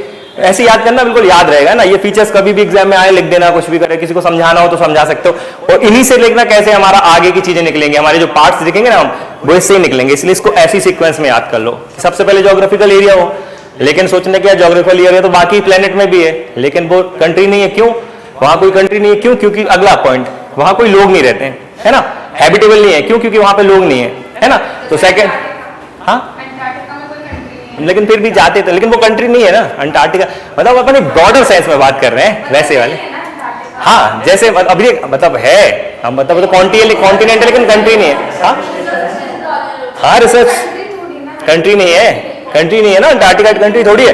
मैं वही तो बात कर रहा हूँ कि मार्स, मून ये सब कंट्री नहीं है, लैंड मास है, मतलब वहां पर भूमि है ना, रह सकते हैं। ऐसा नहीं कि तुम चांद पर उतरो तो जमीन में धस जाओगे। बोले यहीं से दिख रहा है चंदा मामा, इतना सा रहता है, बस पास जाके देखो तो इतना बड़ा है, बहुत बड़ा है ना, मतलब कितना बड़ा है, वो तो अर्थ से बड़ा नहीं है लेकिन बड़ा है। तो भैया वहां पे ज्योग्राफिकल एरिया तो है, लेकिन लोग नहीं है। क्यों नहीं है? क्योंकि अलग अलग फीचर्स अभी देखा आपने कि एनवायरमेंट नहीं है सबसे पहले तो, है ना। अब एनवायरमेंट ही नहीं होगा, हमारा एटमॉस्फेयर ही नहीं होगा, तो हम कैसे सर्वाइव करेंगे? सांस कहाँ लेंगे? अब एटमॉस्फेयर क्यों नहीं है तो अभी आप पढ़ोगे आगे, क्योंकि एटमॉस्फेयर के लिए सबसे इंपॉर्टेंट होना चाहिए ग्रेविटेशनल फोर्स। एक स्केप वेलोसिटी नाम की चीज सुनी होगी, ऐसा सुना है कभी? स्केप, स्केप तो हम करते ही रहते हैं, यहां वहां से भागते रहते हैं नहीं, तो इसकी स्केप वेलोसिटी होती है। प्रोनाउंसिएशन में होता है थोड़ा मेरा हो जाए, लेकिन स्केप वेलोसिटी मतलब पलायन वेग अगर हिंदी में बोले तो। अर्थ पर हो तो होता है वो 11.2 किलोमीटर पर सेकेंड। अगर मतलब इसका मतलब ये होता है कि अगर किसी चीज को आप इतनी स्पीड से फेंको तो वो अगर इस मतलब 11.2 किलोमीटर पर सेकंड की स्पीड से फेंकते हो तो वो जो अर्थ का ग्रेविटेशनल फोर्स मतलब एरिया है ना उसको क्रॉस करके बाहर निकल जाएगी और स्पेस में चली जाएगी, वो कहलाता है स्केप वेलोसिटी। तो हमारी इतनी है, लेकिन मून पर वो 1/6 है और कम है इसलिए। लेकिन जो हमारे यहाँ पे अपन एटमॉस्फेयर देखते हैं ना, तो पूछे कभी आपसे एग्जाम में कभी कोई पूछे कि भाई अर्थ पे एटमॉस्फेयर क्यों है, क्योंकि यहाँ पर ग्रेविटेशनल फोर्स है। यहाँ पर जो स्केप वेलोसिटी है वो ज्यादा है, मतलब 11.2 है। हाँ हाँ नहीं है ना, वही तो मैं बोल रहा हूँ, वही बोल रहा हूँ ना कि तो मतलब अभी इस चीज पर ध्यान दो, मतलब वहां नहीं जाना, ठीक है। मैं ये बता रहा हूँ जस्ट कि हो क्या रहा है, ठीक है। तो क्यों सरवाइव हो जाता है, क्योंकि भाई हमारे यहाँ पर एनवायरमेंट है, क्योंकि हमारे यहाँ पर ग्रेविटेशनल फोर्स है, तो वो उसको होल्ड करके रखती है, ठीक है। गैसेस को होल्ड करके रखती है, इसलिए पे जो है एटमॉस्फेयर बनता है और हम रह पा रहे हैं, ठीक है। लेकिन वहां पर नहीं है, ठीक। तो भैया सबसे पहले ज्योग्राफिकल एरिया होना चाहिए, है। सेकंड नंबर पे लोग होने चाहिए, हैं। अब ऐसा नहीं हो कि सिर्फ ये दोनों है तो हम उसको कंट्री डिक्लेयर कर देंगे, ऐसा नहीं होगा। तीसरे नंबर पर होगी इंपॉर्टेंट चीज, वो होगी क्या, ये सरकार। अमिताभ बच्चन होने चाहिए, है ना। सरकार टू नहीं, सरकार होनी चाहिए, मतलब गवर्नमेंट होनी चाहिए, ठीक है। तो लैंड हो, फिर लोग हो, वहां पे उनकी सरकार हो। अब इतना है तो भी ये कंट्री नहीं बनेगी, क्यों?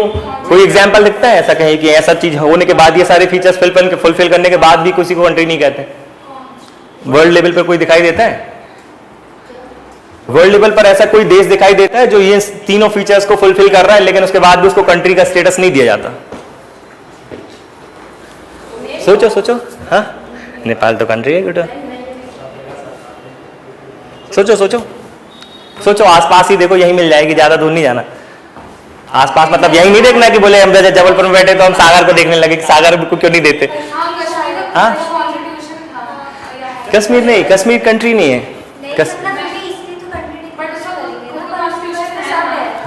ठीक है ठीक है, ये तो फिर ऐसी हर जगह पर है। देखो ज्योग्राफिकल एरिया तो मध्य प्रदेश में भी है, लोग तो मध्य प्रदेश में भी रहते हैं, गवर्नमेंट तो मध्य प्रदेश में भी है। लेकिन मैं वही तो बोल रहा हूँ, लेकिन फिर ये इतना अकेला काफी नहीं है ना, इतने अकेले से काफी नहीं है। अगर इंटरनेशनल लेवल पर हम देखें तो ये तीन चीजें फुलफिल करने वाला अगर कोई देखो तो आप देख लो तिब्बत, ताइवान हो गया, तिब्बत हो गया, उनके पास ये सब चीजें हैं। वो अपने आप को मतलब एक अलग कंट्री बोलते हैं, लेकिन अपन नेपाल कहाँ तिब्बत चाइना का नहीं, चाइना इसको चाइना अपनी वन चाइना पॉलिसी फॉलो करता है, वन चाइना पॉलिसी फॉलो करता है चाइना। जैसे हम अखंड भारत यूनाइटेड इंडिया की बात करते हैं, ऐसे China one China policy follow करता है। और वन चाइना पॉलिसी के अंडर में वो 3-4 चीजें हैं जिसको वैसे तो चाइना पूरा जो मेन लैंडमार्क दिखता है ना, चाइना मेन चाइना वो तो है ही, लेकिन उसके अलावा ताइवान एक आइलैंड कंट्री है ना, ताइवान हो गया। अब तिब्बत तो हालांकि उससे लगा ही हुआ है, तिब्बत हो गया, ठीक। हांगकांग हो गया, किंग कॉन्ग नहीं, हांगकांग, ठीक है। मकाओ हो गया, ठीक। इस टाइप के उसके जो प्रोविंसेस हैं, उसके जो एरियाज हैं, ये सारे के सारे बोलते हैं कि हम एक कंट्री हैं। अभी आपने देखा होगा न्यूज में, जस्ट अभी की इसी हफ्ते की बात है, ताइवान ने इंडिया के साथ 56,000 करोड़ से इतने कुछ करीब की एक डील साइन करी है, कुछ इलेक्ट्रॉनिक आइटम्स की डील साइन की है। तो क्यों कर ली ताइवान के साथ, क्यों कर ली, कैसे कर ली हमने? भाई ताइवान तो चाइना का पार्ट है। अब अगर मान लो चाइना जैसे यूएस है, अब यूएस अगर यूएस की न्यूज में आए कि यूएस ने मध्य प्रदेश के साथ इतने करोड़ डॉलर की या इतने मिलियन डॉलर्स की डील साइन करी है, तो क्या एमपी कोई कंट्री है क्या? नहीं है। मध्य प्रदेश के साथ नहीं बताएंगे, वो बताएंगे वहां पेपर में इंडिया के साथ। लेकिन हमारे यहां बता रहे हैं कि भैया हमने ताइवान के साथ में इतनी डील साइन करी है, इतने करोड़ की, ठीक है। तो क्या करिए, क्योंकि ताइवान अपने आप को इंडिपेंडेंट कंट्री मानता है। लेकिन क्यों नहीं बोल पाते? कहते हैं ना कि भैया जिसकी लाठी उसी की भैंस, पावरफुल के आगे कोई बोल नहीं सकता। हाँ, सीट प्रेसिडेंट अलग है, यहाँ की कोई लेडी है प्रेसिडेंट, में कोई नाम याद नहीं है, कोई लेडी बनी है यहाँ पर प्रेसिडेंट है, यहाँ की ताइवान की। सेम तिब्बत का है, हांगकांग, मकाऊ। ये एक्चुअली ये जो थे ना, ये दोनों पार्ट थे ब्रिटेन के। 1997 में ब्रिटेन इनको चाइना को सौंप देता है, हैंड ओवर कर देता है और बोलता है कि भैया यहाँ पर ही है डेमोक्रेसी। हाँ, कहाँ पर? हाँ, आ रहे हैं अपन, उसी पर आ रहे हैं। देखो अभी आ जाएगा, अपन ने जो पढ़ा है ना उसी से रिलेटेड है। प्रियम्बल याद करो, प्रीएम्बल का पहला पॉइंट है वहां पर, ठीक है, पहला मतलब जो इंपॉर्टेंट फीचर्स रहेगा, ठीक है। तो ये है, ये सब अपने आप को कंट्री बोलते हैं, लेकिन इनको कंट्री नहीं माना जाता, यूनाइटेड नेशन में इनको कंट्री नहीं माना जाता, ठीक है। क्यों? क्योंकि इनके पास नेक्स्ट फीचर नहीं है, और वो नेक्स्ट फीचर क्या है?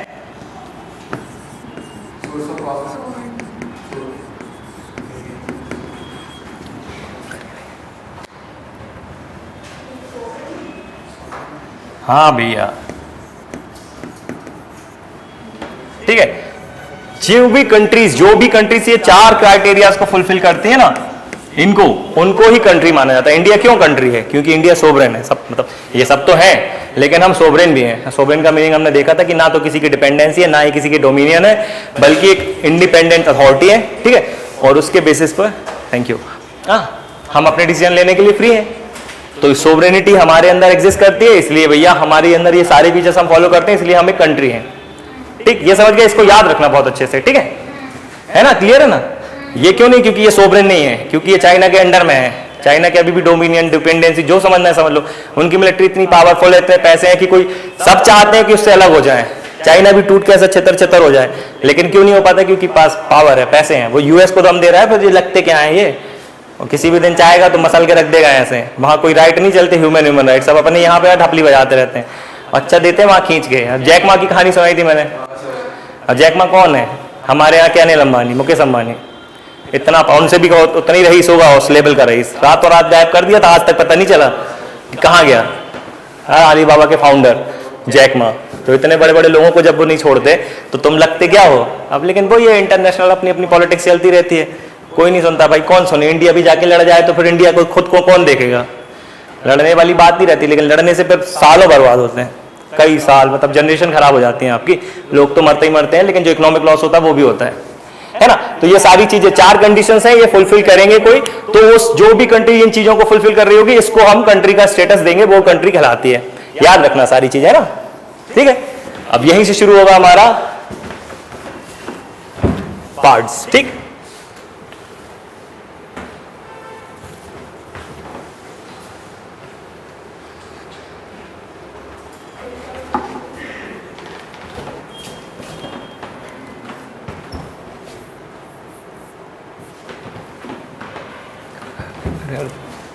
आएगा कि नहीं?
हाँ, मिल गया।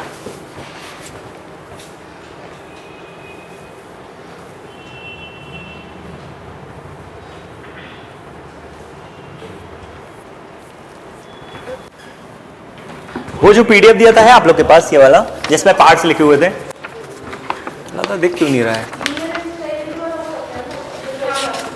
हाँ ये, अरे इंडियन पॉलिटी का था, व्हाट इज कॉन्स्टिट्यूशन वाला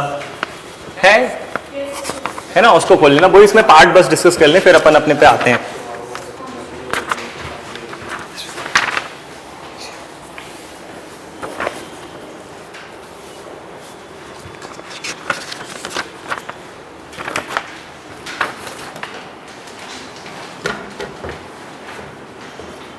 Why and how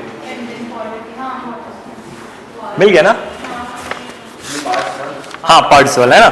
चलो जो अपन ने सीक्वेंस में देखा ना, जो अपन ने भी कंट्री के फीचर्स देखे है मेरे पास, है ना, उसके बेसिस पे देखते जाना। देखो सबसे पहले अपन ने देखा था कि यार सबसे पहले तो एक लैंड होना चाहिए, तो हमारा पार्ट जो 1 है वो क्या बता रहा है, यूनियन एंड इट्स टेरिटरी, ठीक है ना, the union and it's territory. तो सबसे पहले उससे, फिर सेकंड नंबर पर याद करो कि हमने क्या डिस्कस किया था कि पीपल्स होने चाहिए, मतलब सिटीजन होने चाहिए।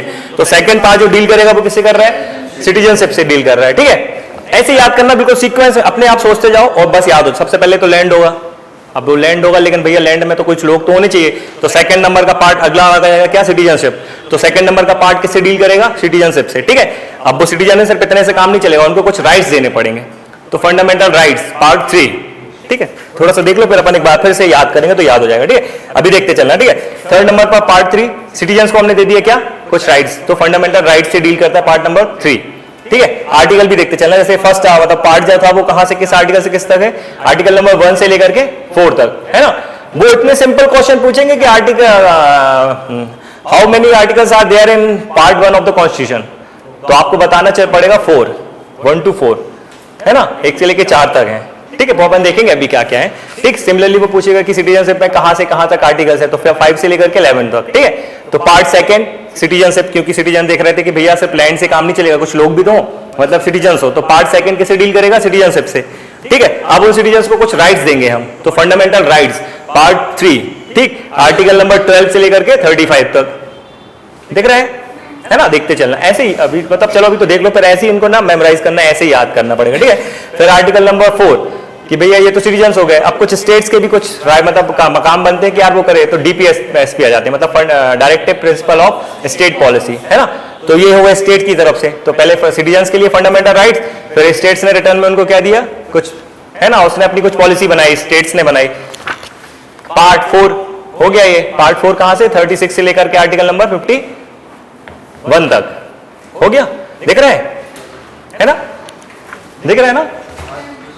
फिर अगला नेक्स्ट पार्ट है पार्ट 4A, 5 नहीं है, 4A दिख रहा है, किससे रिलेटेड है ना। तो अब सिटीजन्स की कुछ ड्यूटीज होंगी, तो फंडामेंटल ड्यूटीज है, आर्टिकल नंबर 51A। ऐसी क्वेश्चन पूछता है कि फंडामेंटल ड्यूटीज किस आर्टिकल में है, तो 51A में है, कौन से पार्ट में है, तो 4A में है ना। इतना क्लियर है। ये तो हो गए हमारे फर्स्ट और सेकंड वाली जो चीजें को क्वालिफाई कर रहे थे वो हो गए कि भैया लैंड हो गया और सिटीजन्स हो गए। लैंड में क्या देखा कि यूनियन एंड टेरिटरी पहले नंबर का पार्ट हो गया, सेकंड नंबर पर आ गए थे सिटीजन, पार्ट 3 में आ गए तो उनके लिए कुछ फंडामेंटल राइट्स, रिटर्न में क्या दिया, मतलब स्टेट कुछ पॉलिसीज बना रहा था उनके लिए, फिर भाई स्टेट भी कर रहा है जब हमारे लिए तो कुछ हमारी ड्यूटी भी बनती है, तो फंडामेंटल ड्यूटीज आ गई। यहां तक मतलब लैंड का और सिटीजन्स का काम खत्म, ठीक है। अब हम चलते हैं गवर्नमेंट पे, जो हमारा नेक्स्ट था गवर्नमेंट पर, और 3 टियर गवर्नमेंट है, सबसे ऊपर पे आ जाती है सेंटर गवर्नमेंट, फिर स्टेट गवर्नमेंट और फिर लोकल गवर्नमेंट। तो नेक्स्ट जो पार्ट है पार्ट 5, वो यूनियन गवर्नमेंट से डील करता है, ठीक है, द यूनियन, ठीक है। तो आर्टिकल 5 डील करता है यूनियन से, आर्टिकल नंबर 52 से लेकर के 151 तक। कई बार ही पढ़ेंगे, जब इनको डिटेल में पढ़ेंगे ना बिल्कुल याद हो जाएंगे, चिंता नहीं करना। मेन अभी पार्ट से याद रखना है ना, पार्ट से याद रखना कि किस पार्ट में क्या है, जैसे शेड्यूल से याद थे ना वैसे ही पार्ट से याद करना है अपने को ना कि किस पार्ट में क्या है। तो ना अब अपन गवर्नमेंट की बात कर रहे हैं, ठीक है, क्योंकि थर्ड नंबर पे गवर्नमेंट देख रहे थे, तो गवर्नमेंट में आ जाए सबसे पहले यूनियन गवर्नमेंट सबसे बड़ी है, फिर नेक्स्ट वाला पार्ट स्टेट्स, है ना, द स्टेट्स आर्टिकल नंबर 152 से लेके 167 तक, 237 उल्टा देख लिया मैंने, ठीक है, 237 तक, हाँ सही है, ठीक है। ये हो गया स्टेट्स। फिर आता है पार्ट 7, ठीक है, ये 6 में था स्टेट्स, पार्ट 7 को कर दिया है रिपील या रिमूव कर दिया गया है ना, पार्ट 7 को रिपील या रिमूव कर दिया गया है कॉन्स्टिट्यूशन से, है ना। तो पार्ट 7 पूछे कि पार्ट 7 में क्या है, और 3-4 ऑप्शन दे देगा अभी वो एग्जाम में आपको कि part 7 deals with A union government, B state government, C local government, या D none of the above. None of the above, गलती नहीं करना है ना, बिल्कुल इतने बेसिक क्वेश्चन देते हैं ना, और हमेशा फुल टॉस बॉल पे बोल्ड होके आते हैं वहां पे, और फिर आके उसी में मुंडे मारते हैं कि ये कहां से, मतलब लिटरली भरोसा नहीं होता कि इतना इजी, मेरा सारा क्वेश्चन गलत हो गया, इसलिए 7 वाले को अलग कर दिया। क्यों अलग किया अभी हम देख लेंगे, थोड़ा सा सुनी लो। अच्छा देखो, ये जो पार्ट 7 डील कर रहा था हमारे जो स्टेट्स है ना उनकी ग्रुपिंग से, ग्रुप A B C ऐसी ग्रुपिंग करी थी पार्ट्स में, है ना। जब हमारा कॉन्स्टिट्यूशन, जब अभी हम देखेंगे जब पार्ट 1 से, तो कॉन्स्टिट्यूशन जब बना फोर्स में आया 1950-51 में, तो अब 29 एडमिनिस्ट्रेटिव रीजन्स थे, या आप बोल दो तो यूटीज या स्टेट्स थे 29, क्वेश्चन कभी एग्जाम में पूछे कि उस टाइम पे कितने थे, तो 29 थे। ठीक है, 4 पार्ट्स में डिवाइड करा गया था, part A, part B, part C, part D. Part A में क्या रख दिया था, पार्ट ए में रख दिया था उन्होंने कि जो ब्रिटिश प्रोविंसेस थे ना, उनसे रिलेटेड ब्रिटिश प्रोविंसेस, मतलब ब्रिटिश प्रोविंसेस जो स्टेट्स थे ना, पार्ट ए में उनको रख दिया। पार्ट बी में कमिश्नर्स रख दिए, कमिश्नरी नहीं, अपन ने देखा था कमिश्नरी रीजन एरियाज, पार्ट बी में रख दिया। पार्ट सी में फिर प्रिंसली स्टेट्स को रख दिया, और पार्ट डी में अंडमान निकोबार को एक अकेला। कभी एग्जाम में ये भी पूछे कि अंडमान निकोबार जो यूटी है उसको किस पार्ट के अंदर रखा गया था जब हमारा इन्फोर्स हुआ था कॉन्स्टिट्यूशन, पार्ट डी में बिल्कुल एकदम अकेला। अब ऐसे ही वो देखा है मैप में आप लोगों ने ना कि अंडमान निकोबार कहाँ एकदम आइसोलेटेड नहीं, एकदम बिल्कुल किनारे में अकेला पड़ा रहता है ना, समुद्र के अंदर है, तो इसलिए उसको डी में अलग रख दिया था कि तू अलग ही रहे, है ना। तो कभी पूछे तो बता देना कि मतलब पार्ट डी में था अंडमान निकोबार, ऐसी ग्रुपिंग कर दी थी। तो क्या हुआ, अभी जब हम देखेंगे तो थोड़ा सा सुन लो कि क्या होता है कि स्टेट्स को रीऑर्गेनाइज करना रहेगा। ठीक है, तो एक कमिटी फॉर्म होगी, एक कमीशन फॉर्म होगा जिसको फजल अली कमीशन, हम देखेंगे अभी इनकी पूरी कहानी देखेंगे। तो फजल अली कमीशन बनेगा, वो कमीशन क्या बताएगा कि भैया 16 स्टेट्स बना दो और 6 यूटीज बना दो, ऐसे वो रिकमेंडेशन देंगे। उनकी रिकमेंडेशन, अब क्योंकि वो तो उन्होंने रिकमेंड करा है, लेकिन अब भाई उनकी रिकमेंडेशन को इंप्लीमेंट करना है, इंप्लीमेंट कौन करेगी, पार्लियामेंट, है ना।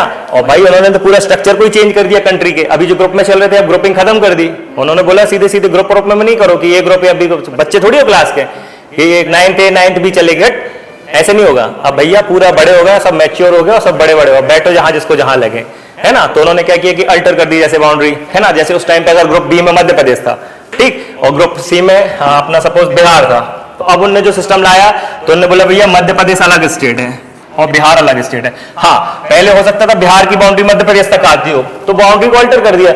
अब बोले नहीं, बिहार की बाउंड्री यहीं तक ही आएगी, ऐसे प्रोविजन कर दिया, लेकिन ग्रुपिंग खत्म कर दी और सीधे सीधे स्टेट्स में डिवाइड कर दिया कि 16 स्टेट्स होंगे और 6 यूटीज होंगी।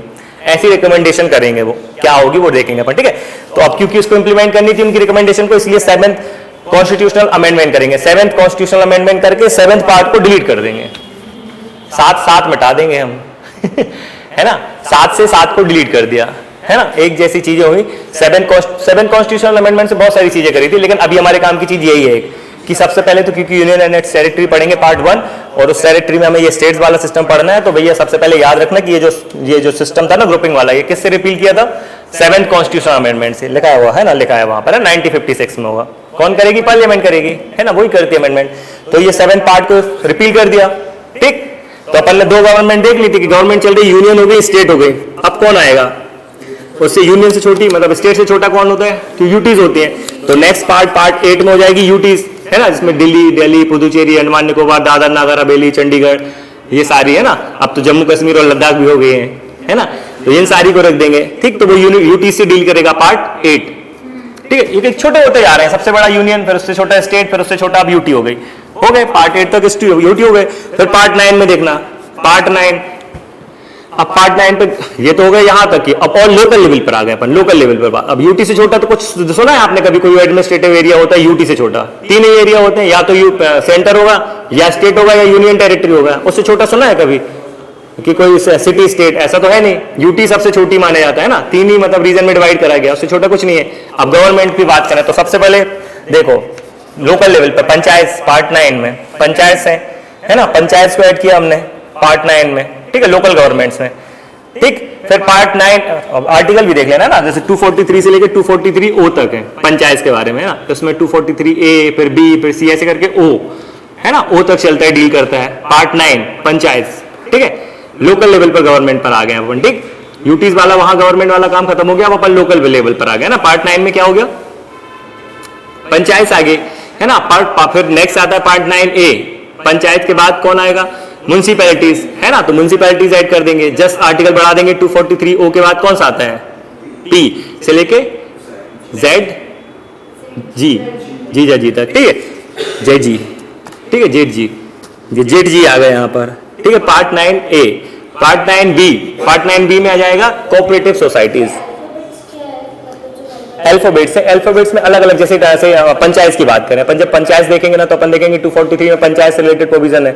243 में दे दिया कि ग्राम सभा, पंचायत में क्या होगी, ग्राम सभा होती है ना, तो ग्राम सभा कैसे होगी, वो कैसे कॉन्स्टिट्यूट होती है, वहां के उसके मेंबर्स कौन होंगे, इससे रिलेटेड 243 ए में दे दिया। फिर बी में दे दिया, सी में दे दिया कि उसकी जो मतलब कंपोजिशन है, संरचना है, वो कैसी होगी 240, और यही क्वेश्चन पूछता है। इस बार भी क्वेश्चन पूछा था उन्होंने, म्युनिसिपैलिटी से पूछा था ना कि उनका क्या था, उनका टेन्योर पूछा था कि किस आर्टिकल में दिया है, तो टी था, वो हम सब याद करा देंगे, उसकी प्रॉब्लम नहीं है। वो यही पूछता है जैसे पंचायत से रिलेटेड फाइनेंस कमीशन को किस आर्टिकल में दिया गया है, 243 A B C D E F ऐसे, तो अपन किस में अपन याद कर लेंगे जब डील करेंगे ना, वाईफाई से याद कर लेते हैं आई भाई से, वाईफाई से नहीं, आई भाई से, वो वाइफ की थोड़ी निकल आती है बात, शादी नहीं हुई ना अभी, दर्द निकल आता है कभी कभी, खुश क्यों हूं मैं इतना ठीक है। हाँ तो है ना, हो गया कोऑपरेटिव, मतलब नेक्स्ट आ गई म्युनिसिपैलिटीज के बाद कोऑपरेटिव सोसाइटीज हो गई है ना, 9B पार्ट हो गया। 9B ये आर्टिकल डील करेगा किससे, कहां से कहां तक के लिए, 240 ZH से लेके ZT तक, फिर ये यहाँ पे काम खत्म। अब देखो सबसे पहले अपन ने लैंड में देखा, एरिया खत्म हो गया, geographical area, union and territory part A खत्म, बात अपन करेंगे सिटीजनशिप की, पार्ट सेकंड में खत्म। फिर सिटीजनशिप के कुछ राइट थे सिटीजन्स के, है ना, तो फंडामेंटल राइट्स पार्ट 3, अभी ऐसे याद करो, आर्टिकल भूल जाओ, बिल्कुल याद नहीं करो। पार्ट 4 तो भैया सिटीजन्स के राइट है, तो कुछ स्टेट्स उनके लिए पॉलिसीज बनाएगा, तो स्टेट पॉलिसी DPSP आ गए पार्ट 4 में, ठीक है। अब भैया जब स्टेट्स भी हमारे लिए कुछ कर रहा है तो हमारी ड्यूटी बनती है कुछ करें, फंडामेंटल ड्यूटीज आ गई है ना 4A में, यहां तक हो गई, इतना काम खत्म। अब हम आ जाएंगे सीधे गवर्नमेंट पे, तो सबसे ऊपर यूनियन है ना, मतलब सेकंड नंबर पे, मतलब थर्ड पॉइंट हमारा गवर्नमेंट था, तो फिर यूनियन गवर्नमेंट पार्ट 5, फिर उसके बाद स्टेट 6, फिर 7 देखा हमने, रिपील कर दिया, 7 रिपील कर दिया, 7 से 7 सीधे क्रॉस कर देना, सेम नंबर आ रहा है, बिल्कुल कंफ्यूज नहीं होना ना, 7 से 7 कैंसिल हो गया, नहीं तो 7 में गलत करके आओगे और UT करके आ जाओगे आंसर, कि पूछेगा part 7 of the constitution deals with, option A state मतलब यूनियन, फिर स्टेट और फिर UT और फिर लोकल गवर्नमेंट, और अपन को तो यही याद है, हाँ 8 UTs है, देखेंगे अभी अपन है ना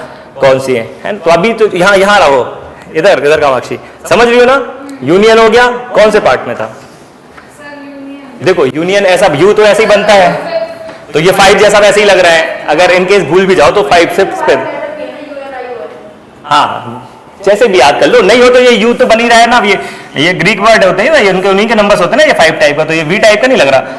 अब स्टेट में 6 है, जैसे एक याद कर लो वो तो वैसे याद रहेंगे, 7 में कंफ्यूज नहीं होना, मैं ये बता रहा हूँ कि 7 में गलती करके आओगे, अगर क्वेश्चन पूछ लिया ना कि उसने कि UT में किस पार्ट में UT से रिलेटेड प्रोविजन, तो पक्का 7 करके आ जाओगे गलती में, क्योंकि फ्लो में रहोगे कि अरे यहाँ ऐसा था वैसा था, इसलिए 7 से 7 को हटा देना, UT आएगा नेक्स्ट वाले में, UT 8 सो T मतलब UT T से 8, ठीक है, तो 8 पार्ट 8 डील करता है UT से, ये इधर तक UT वाला काम खत्म, UT से छोटा तो कुछ होता नहीं है। अब उसके बाद आ गई लोकल गवर्नमेंट्स की बारी, तो पार्ट 9 डील करेगा पंचायत से, कि पंचायत नहीं करो अब यार बहुत हो गई, क्यों नहीं करो पंचायत, क्योंकि अब म्युनिसिपैलिटीज बात करेंगे, तो 9B में म्युनिसिपैलिटीज हो गई है ना, पंचायत के बाद म्युनिसिपैलिटीज। अभी हम जब देखेंगे कॉन्स्टिट्यूशन तो देखेंगे कि 73rd लिखा है शायद वहां पे ना, लिखा है नहीं लिखा पंचायत में, पंचायत जो ऐड किया गया था अपन ने उस दिन देखा था 73rd कॉन्स्टिट्यूशनल अमेंडमेंट एक्ट, सबसे पहले पंचायत को ऐड किया, पंचायत आ गई, म्युनिसिपैलिटीज को बाद में ऐड किया, तो इसलिए 9A में आएगी म्युनिसिपैलिटीज,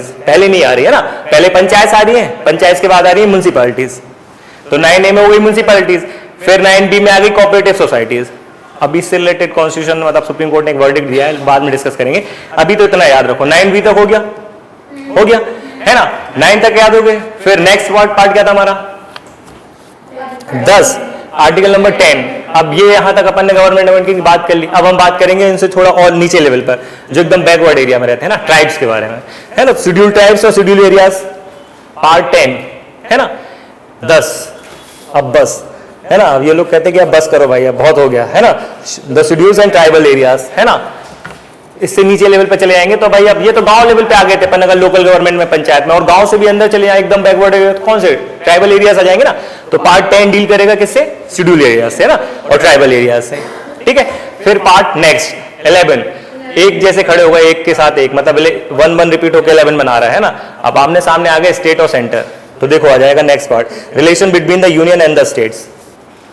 एग्जाम जो लिखा है ना एज इट इज पूछता है, बिल्कुल बेसिक सड़ा सा क्वेश्चन कि relation between the union and the states, which part of the constitution deals with the relation between union and states, तो फिर क्या बताओगे, पार्ट नंबर 11।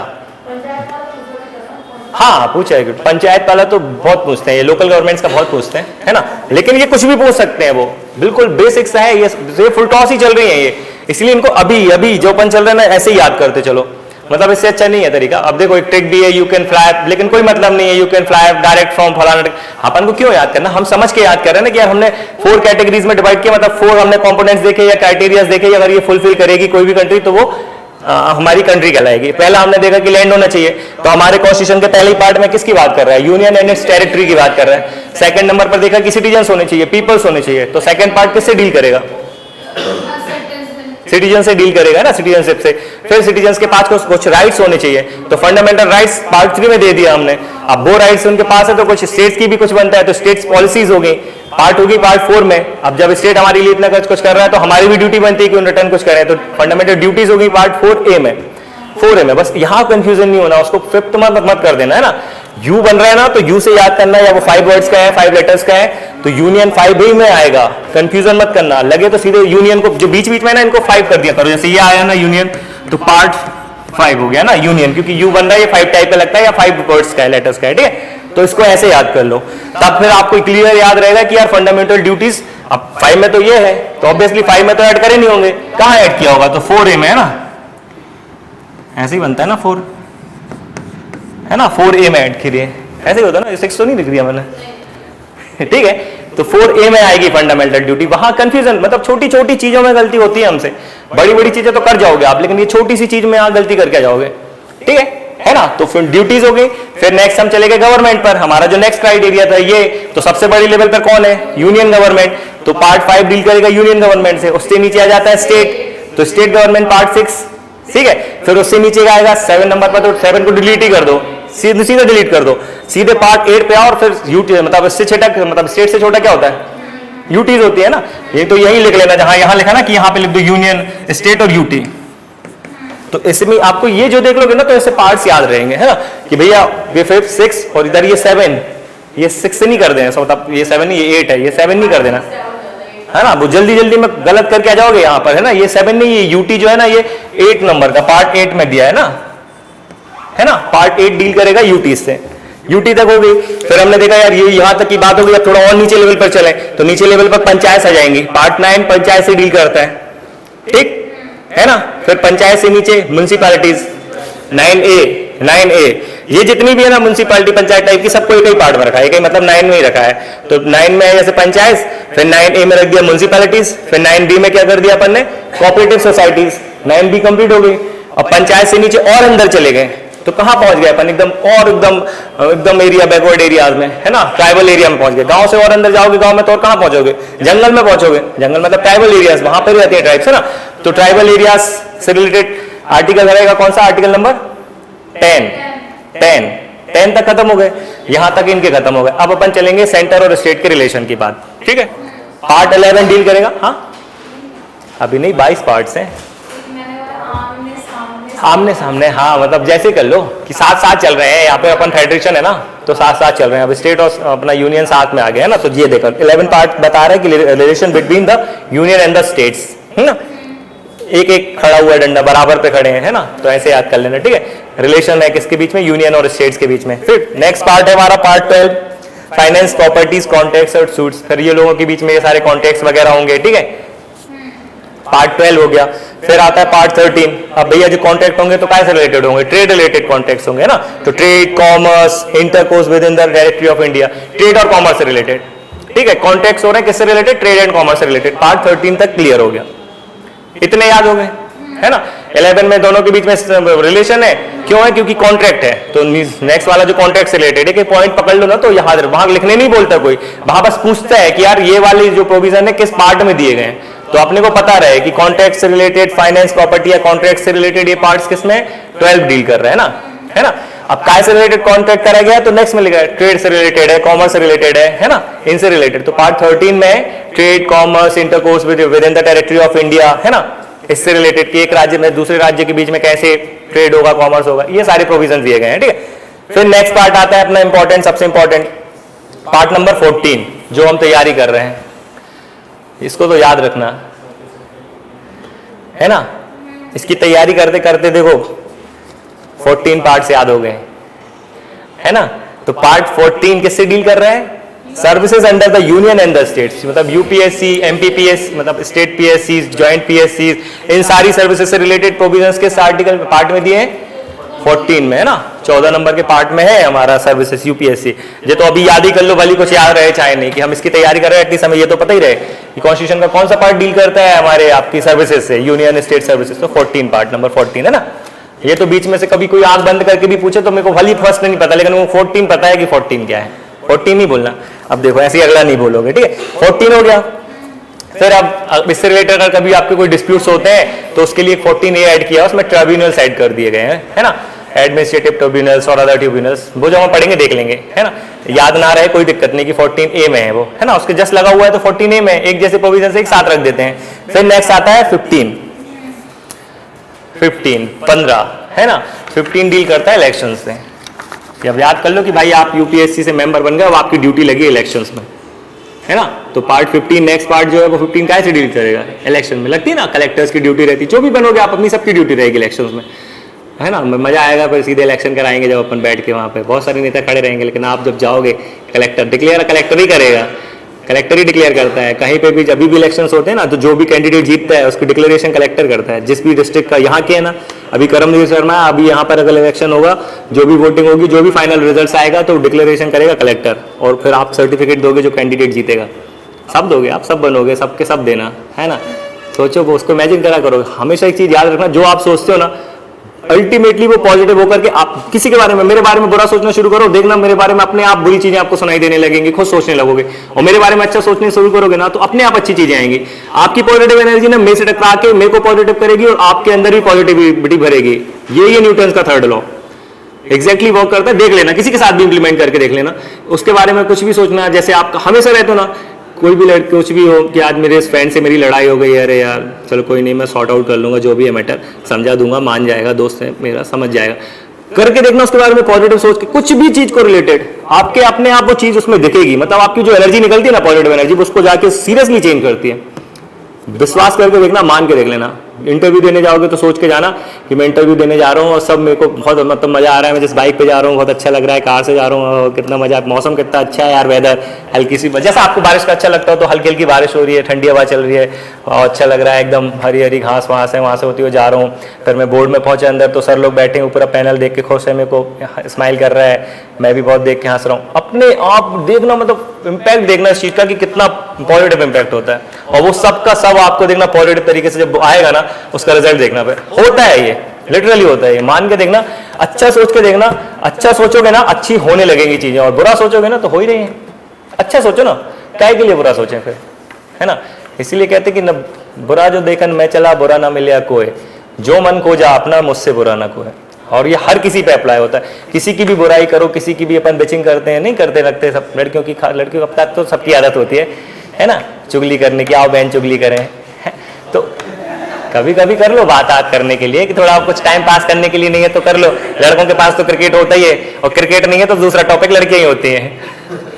डिस्कस करने के लिए दो टॉपिक होते हैं, लड़की, क्योंकि मैं लड़की नहीं हूं इसलिए मैं लड़कियों का नहीं बता सकता, लेकिन जो सुनने में ऐसा आता है, मेरे को अभी तक एक्सपीरियंस है कि भाई नहीं तो तीसरे की बुराई चल रही है, कभी कर लो, चलता है, वो भी थोड़ी एंटरटेनमेंट के लिए, हंसने हंसाने के लिए, उसी में नहीं घुसे रहना, है ना। अच्छा सोचो, कहने का मतलब ये है, तो पॉजिटिव होकर एनर्जी वो आपको खुद अपने आप सब सही करेगी।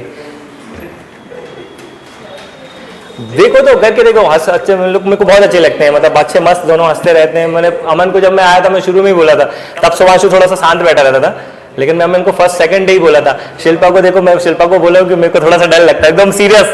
अजय देवगन को देखा है, अजय देवगन को देखा है, उनको देखो, मतलब लिटरली कपिल शर्मा की शो में आज ही सुबह मैं घर गया था, देख रहा था, अब वो जोक मार रहा है वो ऐसे देख रहा।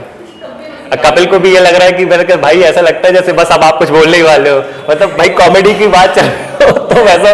एक बार हम लोग क्लास में बैठे थे, ऐसे ही बैठे थे, तो भैया आते थे हम लोग के साथ, विवेक भैया, विवेक जैन, तो सर ने ऐसे ही जोक क्रैक करा, और बहुत अच्छा जोक क्रैक करा था यार। और जैसे उन्होंने अपना जोक करके ऐसे करके एंड करा ना, हम सब हंसने लगे, तो विवेक भैया जो थे वो पता नहीं कहाँ खो जाते थे, अब सब हंस रहे हैं और वो ऐसे देख रहे हैं। लिटरली घूर रहे सर को, और हम लोगों को जोक पे तो हंसी आई, लेकिन जब उस भैया का रिएक्शन देखा और फिर सर का सर भी हंस रहे हैं, मतलब जोक सुनाने के बाद ऑब्वियसली आदमी हंसता है, सब लोग हंस रहे हैं, वो कसम से खा के गए हो। और हम लोग हंसते हंसते गिर गए थे मेरे पीछे बैठ में कि क्या कर रहे हैं यार ये, मतलब पता नहीं कहाँ खोए हैं, प्रेजेंट बॉडी एब्सेंट माइंड पता नहीं कहाँ है भाई। अल्टीमेट लिटरली बहुत अच्छा जो क्रैक किया था उन्होंने, बहुत अच्छी, मतलब सब लोग खूब हंस रहे थे। वो बंदा पूरी क्लास हंस रही हो, वो तो पता नहीं क्या था। ठीक है, चलो ये है ना, अब नेक्स्ट चीज अपन डिस्कस करें, ये सब तो होती रहेंगी है ना। तो देखो भैया अपन ने 11 में देखा कि एक एक बराबर चल रहे हैं, तो स्टेट्स और यूनियन के रिलेशन की बात कर रहा है पार्ट 11। पार्ट 12 में कॉन्ट्रैक्ट से रिलेटेड है, सूट्स होंगे, ठीक है, ये सारी चीजें। तो पार्ट 12 हो गया, काय से रिलेटेड कॉन्ट्रैक्ट्स हैं, तो भैया ट्रेड कॉमर्स रिलेटेड, तो नेक्स्ट पार्ट आ गया है ना। फिर 14 तो हमें कोई सोच उठा के भी पूछ ले कि यूपीएससी का है कौन से पार्ट में है, तो 14 पार्ट में, हम नहीं भूल सकते। पीएससी किस पार्ट में है, पार्ट में, तो इसी में है ना। ठीक है, पहले पार्ट्स याद कर लो, फिर शेड्यूल आर्टिकल तो होते रहेंगे, जब अपन अंदर देखेंगे तब कर लेंगे, ठीक है, इतने याद हो गए। फिर अपन ने देखा कि भैया कलेक्टर बन जाओगे आप, तो आप ही सर्टिफिकेट दोगे, तो इलेक्शंस कौन कराएगा, किस पार्ट में रहेगा, आपने से जस्ट नेक्स्ट बात, तो 15 पार्ट में ना। ठीक, फिर इलेक्शंस के बाद क्या आ गया हमारा, special provision related to certain classes. कुछ क्लासेस हैं जैसे जिनके लिए हम रिजर्वेशन देते हैं, ठीक है, जैसे अपने एंग्लो इंडियंस हैं, अपनी डिप्रेस क्लासेस हैं, SC STs, इन लोगों के लिए लोकसभा में, राज्यसभा में, स्टेट लेजिस्लेचर्स में यहाँ पर रिजर्वेशन की बात करी गई है। तो उससे रिलेटेड जो हमारे प्रोविजंस हैं वो किस आर्टिकल से में दिए गए, तो इस वाले पार्ट 16 में डील करते हैं वो, ठीक। फिर आता है पार्ट 17 और हिंदी से आप सबको है खतरा, है ना भैया, इंग्लिश मीडियम वाले हो और हिंदी का पेपर देना पड़ेगा। तो जी ऑफिशियल लैंग्वेज से डील करता है, समझ लेना है ना। ऑफिशियल लैंग्वेज क्या है हमारी, तो हिंदी होगी, इंग्लिश भी है लेकिन हिंदी मेन है ना, देवनागरी स्क्रिप्ट में हमारी हिंदी हमारी ऑफिशियल लैंग्वेज होगी, ठीक है। नेशनल लैंग्वेज नहीं होगी, ऑफिशियल लैंग्वेज होगी, ठीक, कि जो भी मतलब ऑफिशियल वर्क्स होंगे ना, जो भी डॉक्यूमेंट्स पब्लिश होंगे वो सब हिंदी में रहेगा, ठीक है। तो ऑफिशियल लैंग्वेज से रिलेटेड पार्ट कौन सा हो गया, 17 से खतरा, हिंदी से 17, तो ऑफिशियल मतलब ऑफिशियल लैंग्वेज से रिलेटेड पार्ट है, पार्ट 17 डील करता है, ठीक। फिर आगे 18 से कर दो, 18 दूनी 36, और इसके साथ मेरा 36 का आंकड़ा चलता है, मतलब इमरजेंसी लग गई भैया, इमरजेंसी लग गई, लड़ाई हो गई है ना। तो पार्ट 18 डील करेगा इमरजेंसी प्रोविजन से, ठीक है ना। 18 को जस्ट डबल कर देना तो 36 आ जाता। अपन किसी से लड़ाई, इमरजेंसी में ऐसे ही नहीं माहौल बन जाता। इमरजेंसी जब हम पढ़ेंगे तो 3 बेसिस पर डिक्लेयर करते हैं, है ना। सबसे पहला रहेगा वॉर हो जाए, जब प्रेसिडेंट डिक्लेयर करेंगे। एक्सटर्नल वॉर मतलब लड़ाई हो गई, एक्सटर्नल एग्रेशन मतलब कोई हमसे आक्रमण कर दे, पाकिस्तान ने अटैक कर दिया, तो प्रेसिडेंट इमरजेंसी डिक्लेयर कर सकते हैं। या फिर आर्म्ड रिबेलियन हो जाए, देश के अंदर कुछ घुसा है, जैसे चाइना वाले जैसे अभी चल रहे हैं ये अपने, हाँ जैसे तालिबान ने कर दिया, एग्जैक्टली, वेरी गुड, बहुत बढ़िया। तालिबान में जो हुआ अफगानिस्तान में ना, कि वहां पे तो कोई किसी ने अटैक नहीं किया ना, कोई वॉर हुई, वहां के खुद लोगों ने मतलब रिबेल मतलब करना शुरू कर दिया। तो ऐसा कभी हमारी कंट्री में हो जाए तो हमारे अंदर ये इस आर्टिकल इस पार्ट में वो प्रोविजंस दिए गए हैं कि अंडर इस पार्ट के अंदर हम जो है इमरजेंसी डिक्लेयर कर सकते हैं ना। 3 टाइप की इमरजेंसीज होती है, वो जब हम देखेंगे तब देखेंगे, ठीक। तो अभी तो हमें इतना याद रखे, इतना ही पूछता है वो कि इमरजेंसी रिलेटेड कौन सा पार्ट दे कॉन्स्टिट्यूशन का डील करता है, तो 18 अभी इतने याद रखो, इससे रिलेटेड आएंगे क्वेश्चन है ना, जब भी आएंगे, ठीक। इसके अंदर से तो आते ही आते हैं, बट इतने जो एकदम ये तो ऐसे कि यार ये तो अपने को बनना ही बनना चाहिए, ये गलत नहीं करना चाहिए।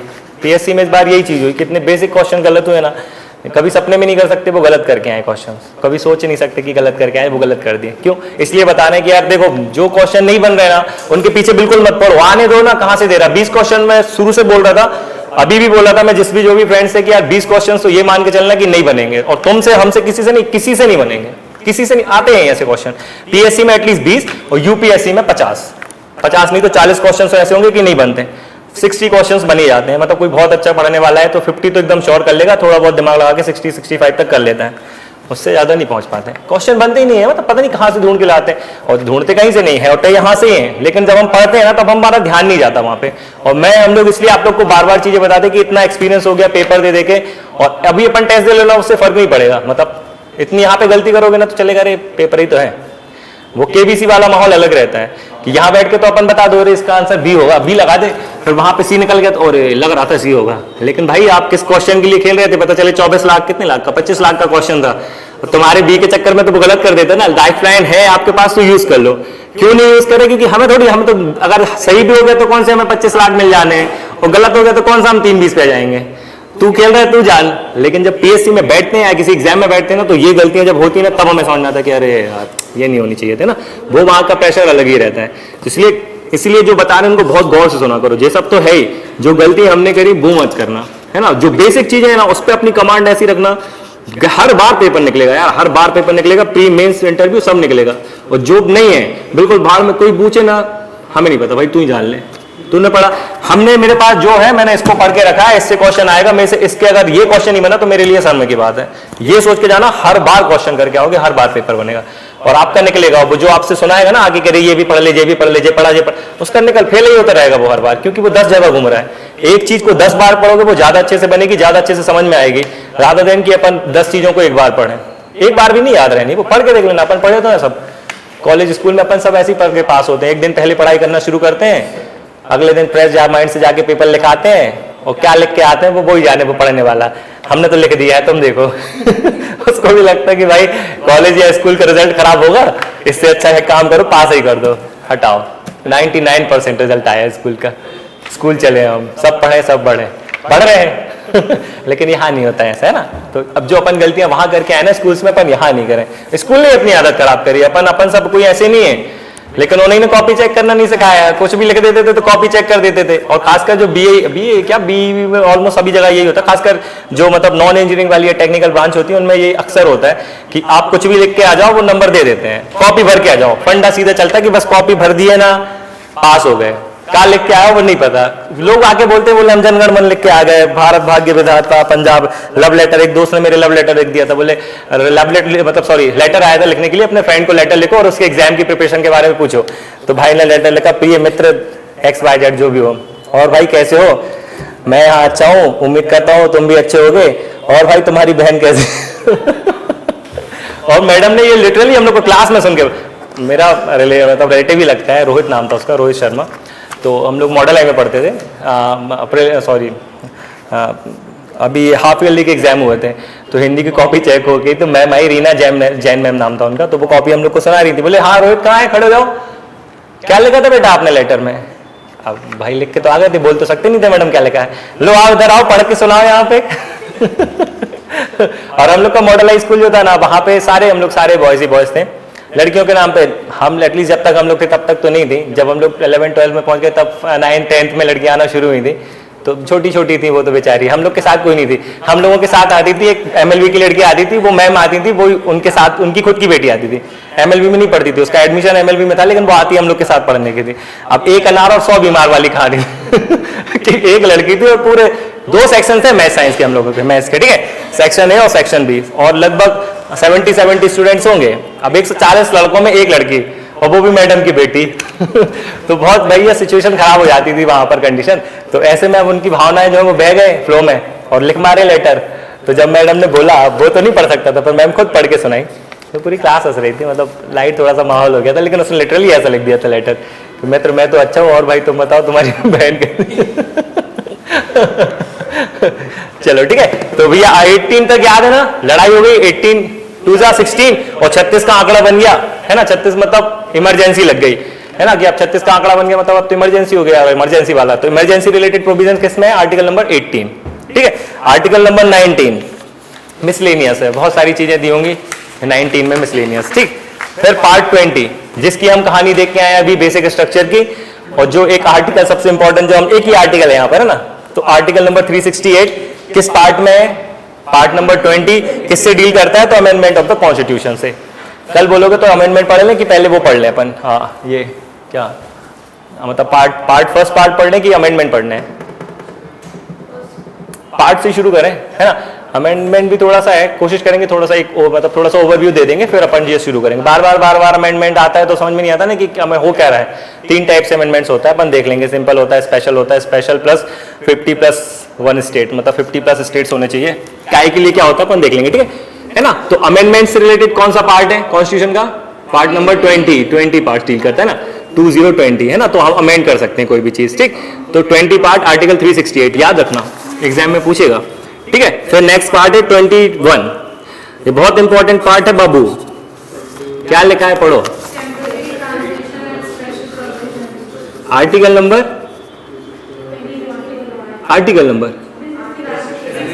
360, 392। और आर्टिकल अभी देखा, अभी एक 2019 में एक बहुत कंट्रोवर्शियल आर्टिकल को रिवोक किया था, 370 हटा दिया था बीजेपी गवर्नमेंट ने आके, इसी के अंडर आ रहा था। आर्टिकल 370 आएगा ना 369 से लेकर 392 तक, क्यों हटा दिया था? क्योंकि इस पार्ट का नाम ही है कि भैया ये जो पार्ट में जो प्रोविजंस करेगा ये टेम्पररी है, ट्रांजिशनल है और स्पेशल है। मतलब स्पेशल तो अलग है लेकिन हाँ ये टेम्पररी है। भैया लिख दो परमानेंट है तो नहीं हटा पाएंगे क्योंकि टेम्पररी थे। इसी को बोला भी उन्होंने कि भैया, उन्होंने बोला था जब, अगर आप लोग देखना कभी जब हटाया था तो जब अमित शाह जी जब बोल रहे थे तो उन्होंने यही बोला था कि भैया टेम्पररी थे। और क्यों जम्मू कश्मीर से हटाया गया वो 370 वाला आर्टिकल अपन देखेंगे, अच्छी कहानी उसकी भी, मजा आएगा। ठीक है, कल वही चलेगा अपना पूरा फर्स्ट से लेकर आर्टिकल 4 नंबर तक चलेगा। ठीक, तो पार्ट नंबर 21 किससे डील करता है? बहुत इंपॉर्टेंट पार्ट है, ये याद रखना है ना, क्योंकि हटाया है अभी कभी भी पूछेगा एग्जाम में। और मैं अक्सर मतलब आप लोग से इसलिए बोलता हूँ क्योंकि 2 साल 1 साल बाद जब भी पेपर दोगे, पीएससी का तो पेपर है, वो 4 साल बाद भी हो, है ना, तो उसके लिए ये तभी भी नई और ये हमेशा नई चीज रहेगी ना। तो कभी भी क्योंकि हटाया 370 हमेशा से हाईलाइटेड था, तो वो छोटा बेसिक सा क्वेश्चन पूछेगा कि टेम्पररी और ट्रांजिशनल रिलेटेड प्रोविजन किस पार्ट में किए गए हैं कॉन्स्टिट्यूशन के? 21 है ना, 21 से 21st सेंचुरी में रह रहे हैं हम सब, टेम्पररी है यहाँ पे, कुछ परमानेंट नहीं है ना। फिर नंबर लास्ट आ जाता है पार्ट नंबर 12, और ये भैया शॉर्ट टाइटल फलाना ढिमका, ये खत्म, ये कोई काम करनी है, ये जबरदस्ती का डला है ना। तो ऐसे हो गए ये पार्ट्स 12। कैसा पार्ट 16 वाला स्पेशल प्रोविजंस? देखिए हम जानते हैं हमारे कॉन्स्टिट्यूशन में जो मतलब बैकवर्ड जो लोग रह गए हैं ना, जो मेन स्ट्रीम में नहीं है, उनको कौन सा मतलब मेन स्ट्रीम में लाने के लिए कोई ना कोई प्रोविजन तो करने पड़ेंगे। अगर हम ऐसे प्रोविजन करते तो वो इन्फोर्सेबल नहीं होते, लेकिन हमने कॉन्स्टिट्यूशनल कर दिया। कॉन्स्टिट्यूशन में कोई बात लिखी गई है तो वो हमें माननी ही पड़ेगी। ठीक, तो अब जैसे हम बात करते हैं हमारे पार्लियामेंट में हमने देखा था कि नहीं बता पाया था मैं, देखना जब हमारी कॉन्स्टिट्यूएंट असेंबली बनी थी ना, उस टाइम पर कितनी वुमेन रिप्रेजेंटेटिव थी कॉन्स्टिट्यूएंट असेंबली के अंदर? बताओ, ऑप्शन दो। जब कॉन्स्टिट्यूएंट असेंबली फॉर्म हुई थी 1946 कैबिनेट मिशन के थ्रू, तो उस टाइम पर जो कॉन्स्टिट्यूएंट असेंबली बनी थी, उस कॉन्स्टिट्यूएंट असेंबली में कितनी वुमेन मेंबर्स थी? ए 12, बी 13, सी 14 या डी 15? 15 मेंबर, ठीक है, 15 थी, 15 लेडीज थी, है ना। अपन इनके नाम देखे थे, सुचेता कृपलानी और सरोजनी नायडू, ये सारी है ना, और अमृता क्या नाम था, अमृता राजकुमारी, अमृता कौर, ऐसी 15 मेंबर्स थी। तो एग्जाम में वो भी क्वेश्चन पूछता है कि कितनी वुमेन्स थी, तो 15 थी। ऐसे लगभग 33 या 33 करीब SC STs थे उस टाइम पर, ठीक है, कॉन्स्टिट्यूशन में, कॉन्स्टिट्यूएंट असेंबली में। क्यों? क्योंकि पूना पैक्ट हुआ था, पूना पैक्ट हिस्ट्री से रिलेटेड प्रोविजन मतलब पार्ट है। पूना पैक्ट में ये हुआ था कि गांधी जी और अंबेडकर जी, इन दोनों के बीच में एक पैक्ट साइन हुआ। क्यों? क्योंकि 3 राउंड टेबल कॉन्फ्रेंसेस हुई थी 30 से लेकर 32 तक, ठीक है। उस राउंड टेबल कॉन्फ्रेंसेस में क्या कर रहे थे कि ये कम्युनल रिप्रेजेंटेशन तो कर ही रहे थे, और 35 में अपन ने देखा था कि अब ये कम्युनल रिप्रेजेंटेशन को इन्हें बढ़ा करके, जो कि अभी तक सिर्फ 1909 में किसको दिया था? सिर्फ मुस्लिम्स को दिया था। फिर 1919 में मुस्लिम से बढ़ा के सिक्स को, एंग्लो इंडियंस को, इनको भी इंक्लूड कर दिया। फिर उसको और आगे बढ़ाया उन्होंने 35 में। अब उसमें उन्होंने जो डिप्रेस क्लासेस थी, SC, विमेन, लेबर्स, इन लोग को भी दे दिया था रिजर्वेशन। तो इसी सीरीज में और ये हिंदूज के बीच में मतलब वो डिवाइड एंड रूल कर रहे थे क्लियरली। और अब तक तो वो क्या कम्युनिटी के बेसिस पे तो अलग कर ही चुके हैं, हिंदू मुस्लिम सिख ईसाई तो कर ही चुके। अब वो हिंदू के बीच ही में तोड़ने की कोशिश की। क्यों? क्योंकि हिंदूज मतलब ST SC हिंदूज में आते हैं। अब उनको ये बोल बोल के कि यार आपके ऊपर एट्रोसिटी हुई है, ये हुई है, फलाना निकालना, तो ये सारी चीजें करके उनने उनके लिए भी एक अलग से सेपरेट इलेक्टोरल की बात करी थी, ठीक है। तो उन्होंने बोला कि भैया हमें 17 सीट्स चाहिए अलग से। वो सेम कहानी होगी कि कम्युनल रिप्रेजेंटेशन मतलब उस पर SC ST का कैंडिडेट खड़ा होगा और वही लोग वोट देंगे। गांधी जी चले गए फास्ट पे, बोले कि भैया हमारी लास्ट हो जाएगी, गिर जाएगी, लेकिन ये चीज हम नहीं करने देंगे। अम्बेडकर भी नहीं मान रहे थे, बोले कि भाई, उनका कहना था कि यार अगर मेरे एम्बिशंस या मेरे मतलब उसके बीच में और अगर नेशन के बीच की अगर बात करेंगे तो मैं पहले प्रायोरिटी नेशन को दूंगा, लेकिन अगर दलित की और नेशन को अगर मतलब रखना होगा तो पहले मैं दलित को प्रायोरिटी दूंगा। अब वो अपनी बात को लेकर अड़ गए। गांधी जी बोले कि नहीं यार ये चीज आप मत करवाओ अम्बेडकर जी से। तो दोनों के बीच में रिजॉल्व करने के लिए ये तो एक पूना पैक्ट हुआ। यरबदा जेल में थे गांधी जी उस टाइम पे, पुणे के। अभी भी यरबदा जेल बहुत फेमस है, संजय दत्त खूब जाते रहते हैं यहाँ, उनका डेली आना जाना लगा रहता है यहाँ, कभी भी चले जाते पहुंच जाते। अब तो क्या बचे हुए बेचारे, हो गए 5 साल की कंप्लीट हो गई। तो यरबदा जेल पुणे में है, गांधी जी उसी जेल के अंदर पे थे, ठीक है, जेल में डाल दिया गया था गांधी जी को। तो फिर उस जेल में एक पैक्ट होता है, साइन होता है अम्बेडकर जी के बीच में और गांधी जी के बीच में। तो उसमें अम्बेडकर जी डिमांड करते कि हमें 70-80 सीट्स दो, तो गांधी जी बोलते नहीं 70 नहीं, आप 147 सीट्स ले लो, है ना, लेकिन आप अलग मत हो। जो आप अलग कम्युनल रिप्रेजेंटेशन की बात कर रहे हो ना, वो चीज मत कराओ हमसे। आपको सीट चाहिए, आप 70 क्यों, आप 140 ले लो, उससे ज्यादा ले लो। तो वो पैक्ट साइन हुआ था, तो वहां तो अब क्योंकि अपन इंडिपेंडेंट नहीं थे तब तो अपन ने दे दिया उनको रिप्रेजेंटेशन, लेकिन हम इंडिपेंडेंट हुए। अब हमें था कि यार ऐसा ना हो कि यार इंडिपेंडेंस के बाद भी ये जो है मतलब फिर से एट्रोसिटीज बढ़ने लगे हैं और ये बेचारे जो मेन स्ट्रीम से पीछे छूट गए हैं फिर से वापस वहीं चले जाए। इसके लिए हमने रिजर्वेशन के प्रोविजंस करे, ठीक है। ऑन रिजर्वेशन के प्रोविजन में मतलब पार्लियामेंट में और मतलब स्टेट सेंट्रल लेवल पर पार्लियामेंट है ना, तो पार्लियामेंट मतलब लोकसभा राज्यसभा, वहां पर रिजर्वेशन। सिमिलरली यहाँ पर स्टेट लेवल पर स्टेट लेजिस्लेटिव असेंबलीज है, वहां पर रिजर्वेशन रखा गया। तो उससे रिलेटेड कॉन्स्टिट्यूशन में हमने कुछ आर्टिकल्स डाले। पहले तो पार्ट डाला, तो यही था पार्ट नंबर 16, और उसमें हमने पार्ट नंबर 16 में 330 से स्टार्ट करेंगे, 333 तक चलेंगे। जैसे 330 में हमने शुरू किया कि यार reservation for SC STs in the Lok Sabha, तो उसमें रिजर्व लोकसभा में हम SC SC के लिए रिजर्वेशन किस आर्टिकल के थ्रू दे रहे हैं, तो आर्टिकल 330 में दिया रहेगा वो, है ना। किस आर्टिकल के बेसिस पर हम उनको यहाँ पर रिजर्व, कॉन्स्टिट्यूशन का पार्ट है तो आप हटा भी नहीं सकते, इसलिए बिल्कुल इसीलिए उसको कॉन्स्टिट्यूशन में रखा। तो ऐसे एंग्लो इंडियंस को लोकसभा में रिप्रेजेंटेशन देना है, उसके लिए हमने पार्ट रख दिया कि 331 के थ्रू हम लोग जो है सेंट्रल लेवल पर उन लोग को रिजर्वेशन कम है नंबर्स में, उन लोग को भी मिलना चाहिए रिप्रेजेंटेशन। ऐसे फिर स्टेट लेवल पर स्टेट लेजिस्लेचर में इन लोगों को कैसे पार्ट मिले, तो उनके लिए रिजर्वेशन क्या हो, तो अगले नेक्स्ट आर्टिकल में रख दिया। फिर एंग्लो इंडियंस को स्टेट लेवल पर ऐसे करा गया, इससे रिलेटेड था ये, रिजर्वेशन से रिलेटेड, है ना। इसलिए स्पेशल प्रोविजन इन लोगों से रिलेटेड है ना, सर्टेन क्लासेस से रिलेटेड, समझ गए, है ना। 16 पार्ट तक। अब कल जो अपना स्टार्ट, कल जो अपनी क्लास चलेगी बहुत इंपॉर्टेंट क्लास रहेगी कल, मतलब परसों की, मिस नहीं करना, है ना, क्योंकि अब शुरू होगा अपना पार्ट 1, है ना। पार्ट 1 बहुत अच्छी, बहुत सारी कहानी चलेंगी, उससे बहुत सारी चीजें सीखने मिलेंगी। एग्जाम में क्या पूछता है, क्या आएगा, क्या आया था, सारी चीजें जानने मिलेंगी। जम्मू कश्मीर की कहानी, आर्टिकल 370 का हटाया जाना, आर्टिकल 35A क्या था, कैसे इसको इंसर्ट किया गया था, क्यों हटाया गया, है ना। हमारी जो बार बार हम बिस्मार्क बोलते हैं ना सरदार पटेल जी को, या आयरन मैन ऑफ इंडिया बोलते हैं, तो क्यों बोलते हैं, ऐसा क्या किया था उन्होंने, ये सारी चीजें। और एक प्राउड करने का एक और मोमेंट हमें फिर से उस दिन क्लास में मिलेगा कि जब हमें लगेगा कि यार हम इतने अच्छे देश में रहते हैं जहाँ पे ऐसी चीजें हुई और ऐसे लीडर्स हमारे पास थे जिन्होंने इतनी अच्छी चीज से के साथ देश को इंटीग्रेट करके रखा, है ना। नहीं तो वो जो डिकी बर्ड प्लान पढ़ा था ना अपन ने, याद है, Mountbatten plan, Dickie Bird plan, है ना, और क्या नाम था उसका, कौन सा प्लान बोला था, हेंसले प्लान कुछ, उसमें डिकी बर्ड प्लान में यही था कि भारत के टुकड़े टुकड़े कर देना। बाल्कन प्लान बोला था अपन, सेम चीज बोली थी कि एकदम छिन्न भिन्न कर देना भारत को, जैसा आज दिख रहा वैसा नहीं। एक वीडियो भी दिखाऊंगा, गवर्नमेंट ऑफ इंडिया ने खुद ही डाला था, जब स्टैच्यू ऑफ यूनिटी को उन्होंने करा था ना, इनॉग्रेट किया था, तो एक वीडियो डाला था, वो भी देखेंगे क्यों था। फिर अपन शुरू करेंगे अपनी कहानी, है ना। तो बहुत अच्छा मोमेंट आएगा, लगेगा कि यार ऐसे लोगों को अभी अपन को नहीं पता रहता, तो लोग बोलते रहते कि अरे फ्री के पैसे वेस्ट कर रहे हैं, स्टैच्यू बनवा रहे हैं, ये करा रहे हैं, वो करा रहे हैं। छोटा सा यार हम जरा सा काम कर देते हैं, हमें उसका क्रेडिट चाहिए रहता है। जरा सा काम देख लेना अपनी लाइफ में, किसी के लिए पता चले कोई बीमार है, हम उसके लिए दवाई लेके चलेगा तो हम छाती चौड़ी करके खड़े हो जाते हैं, मैं लेके आया। किसी को हमने ड्रॉप कर दिया तो हम उसमें बताने लगते कि अरे मैंने उनको ड्रॉप किया, इतनी छोटी छोटी सी बातों में। लेकिन जिन्होंने इतना बड़ा कॉन्ट्रीब्यूशन किया देश के लिए, जिनकी वजह से देश है, उसके लिए अगर उनके लिए हम कुछ नहीं कर रहे हैं, जिनको लिटरली मतलब हमने हमारी पॉलिटिक्स एकदम ही अलग ही कर दिया था। जब तक ये इनकी स्टैच्यू नहीं बना तब तक सरदार पटेल के बारे में जो पढ़ते थे उन्हीं को पता था, और बाकियों को नहीं पता था कि कौन है। जवाहरलाल नेहरू, महात्मा गांधी, सुभाष चंद्र बोस तो सुने हुए थे, अब इन लोग के बारे में तो सुना हुआ था, लेकिन सरदार पटेल का इतना नाम नहीं था। तो जिनको जो चीज मिलनी चाहिए तो वो मिली, और क्यों मिली, क्यों हुई थी, वो देखेंगे नेक्स्ट क्लास में। बहुत इंटरेस्टिंग रहेगी, मजा आएगा, है ना। तो अगली क्लास में मिलते हैं। आज की क्लास से कोई डाउट तो नहीं है ना, ठीक है। तो नेक्स्ट क्लास में मिले, हाँ कल नहीं, नेक्स्ट अगले संडे को कर दिया टेस्ट, ठीक है। चलो तो आज ओवर करके क्लास कर रहे हैं, ठीक है। Bye, thank you.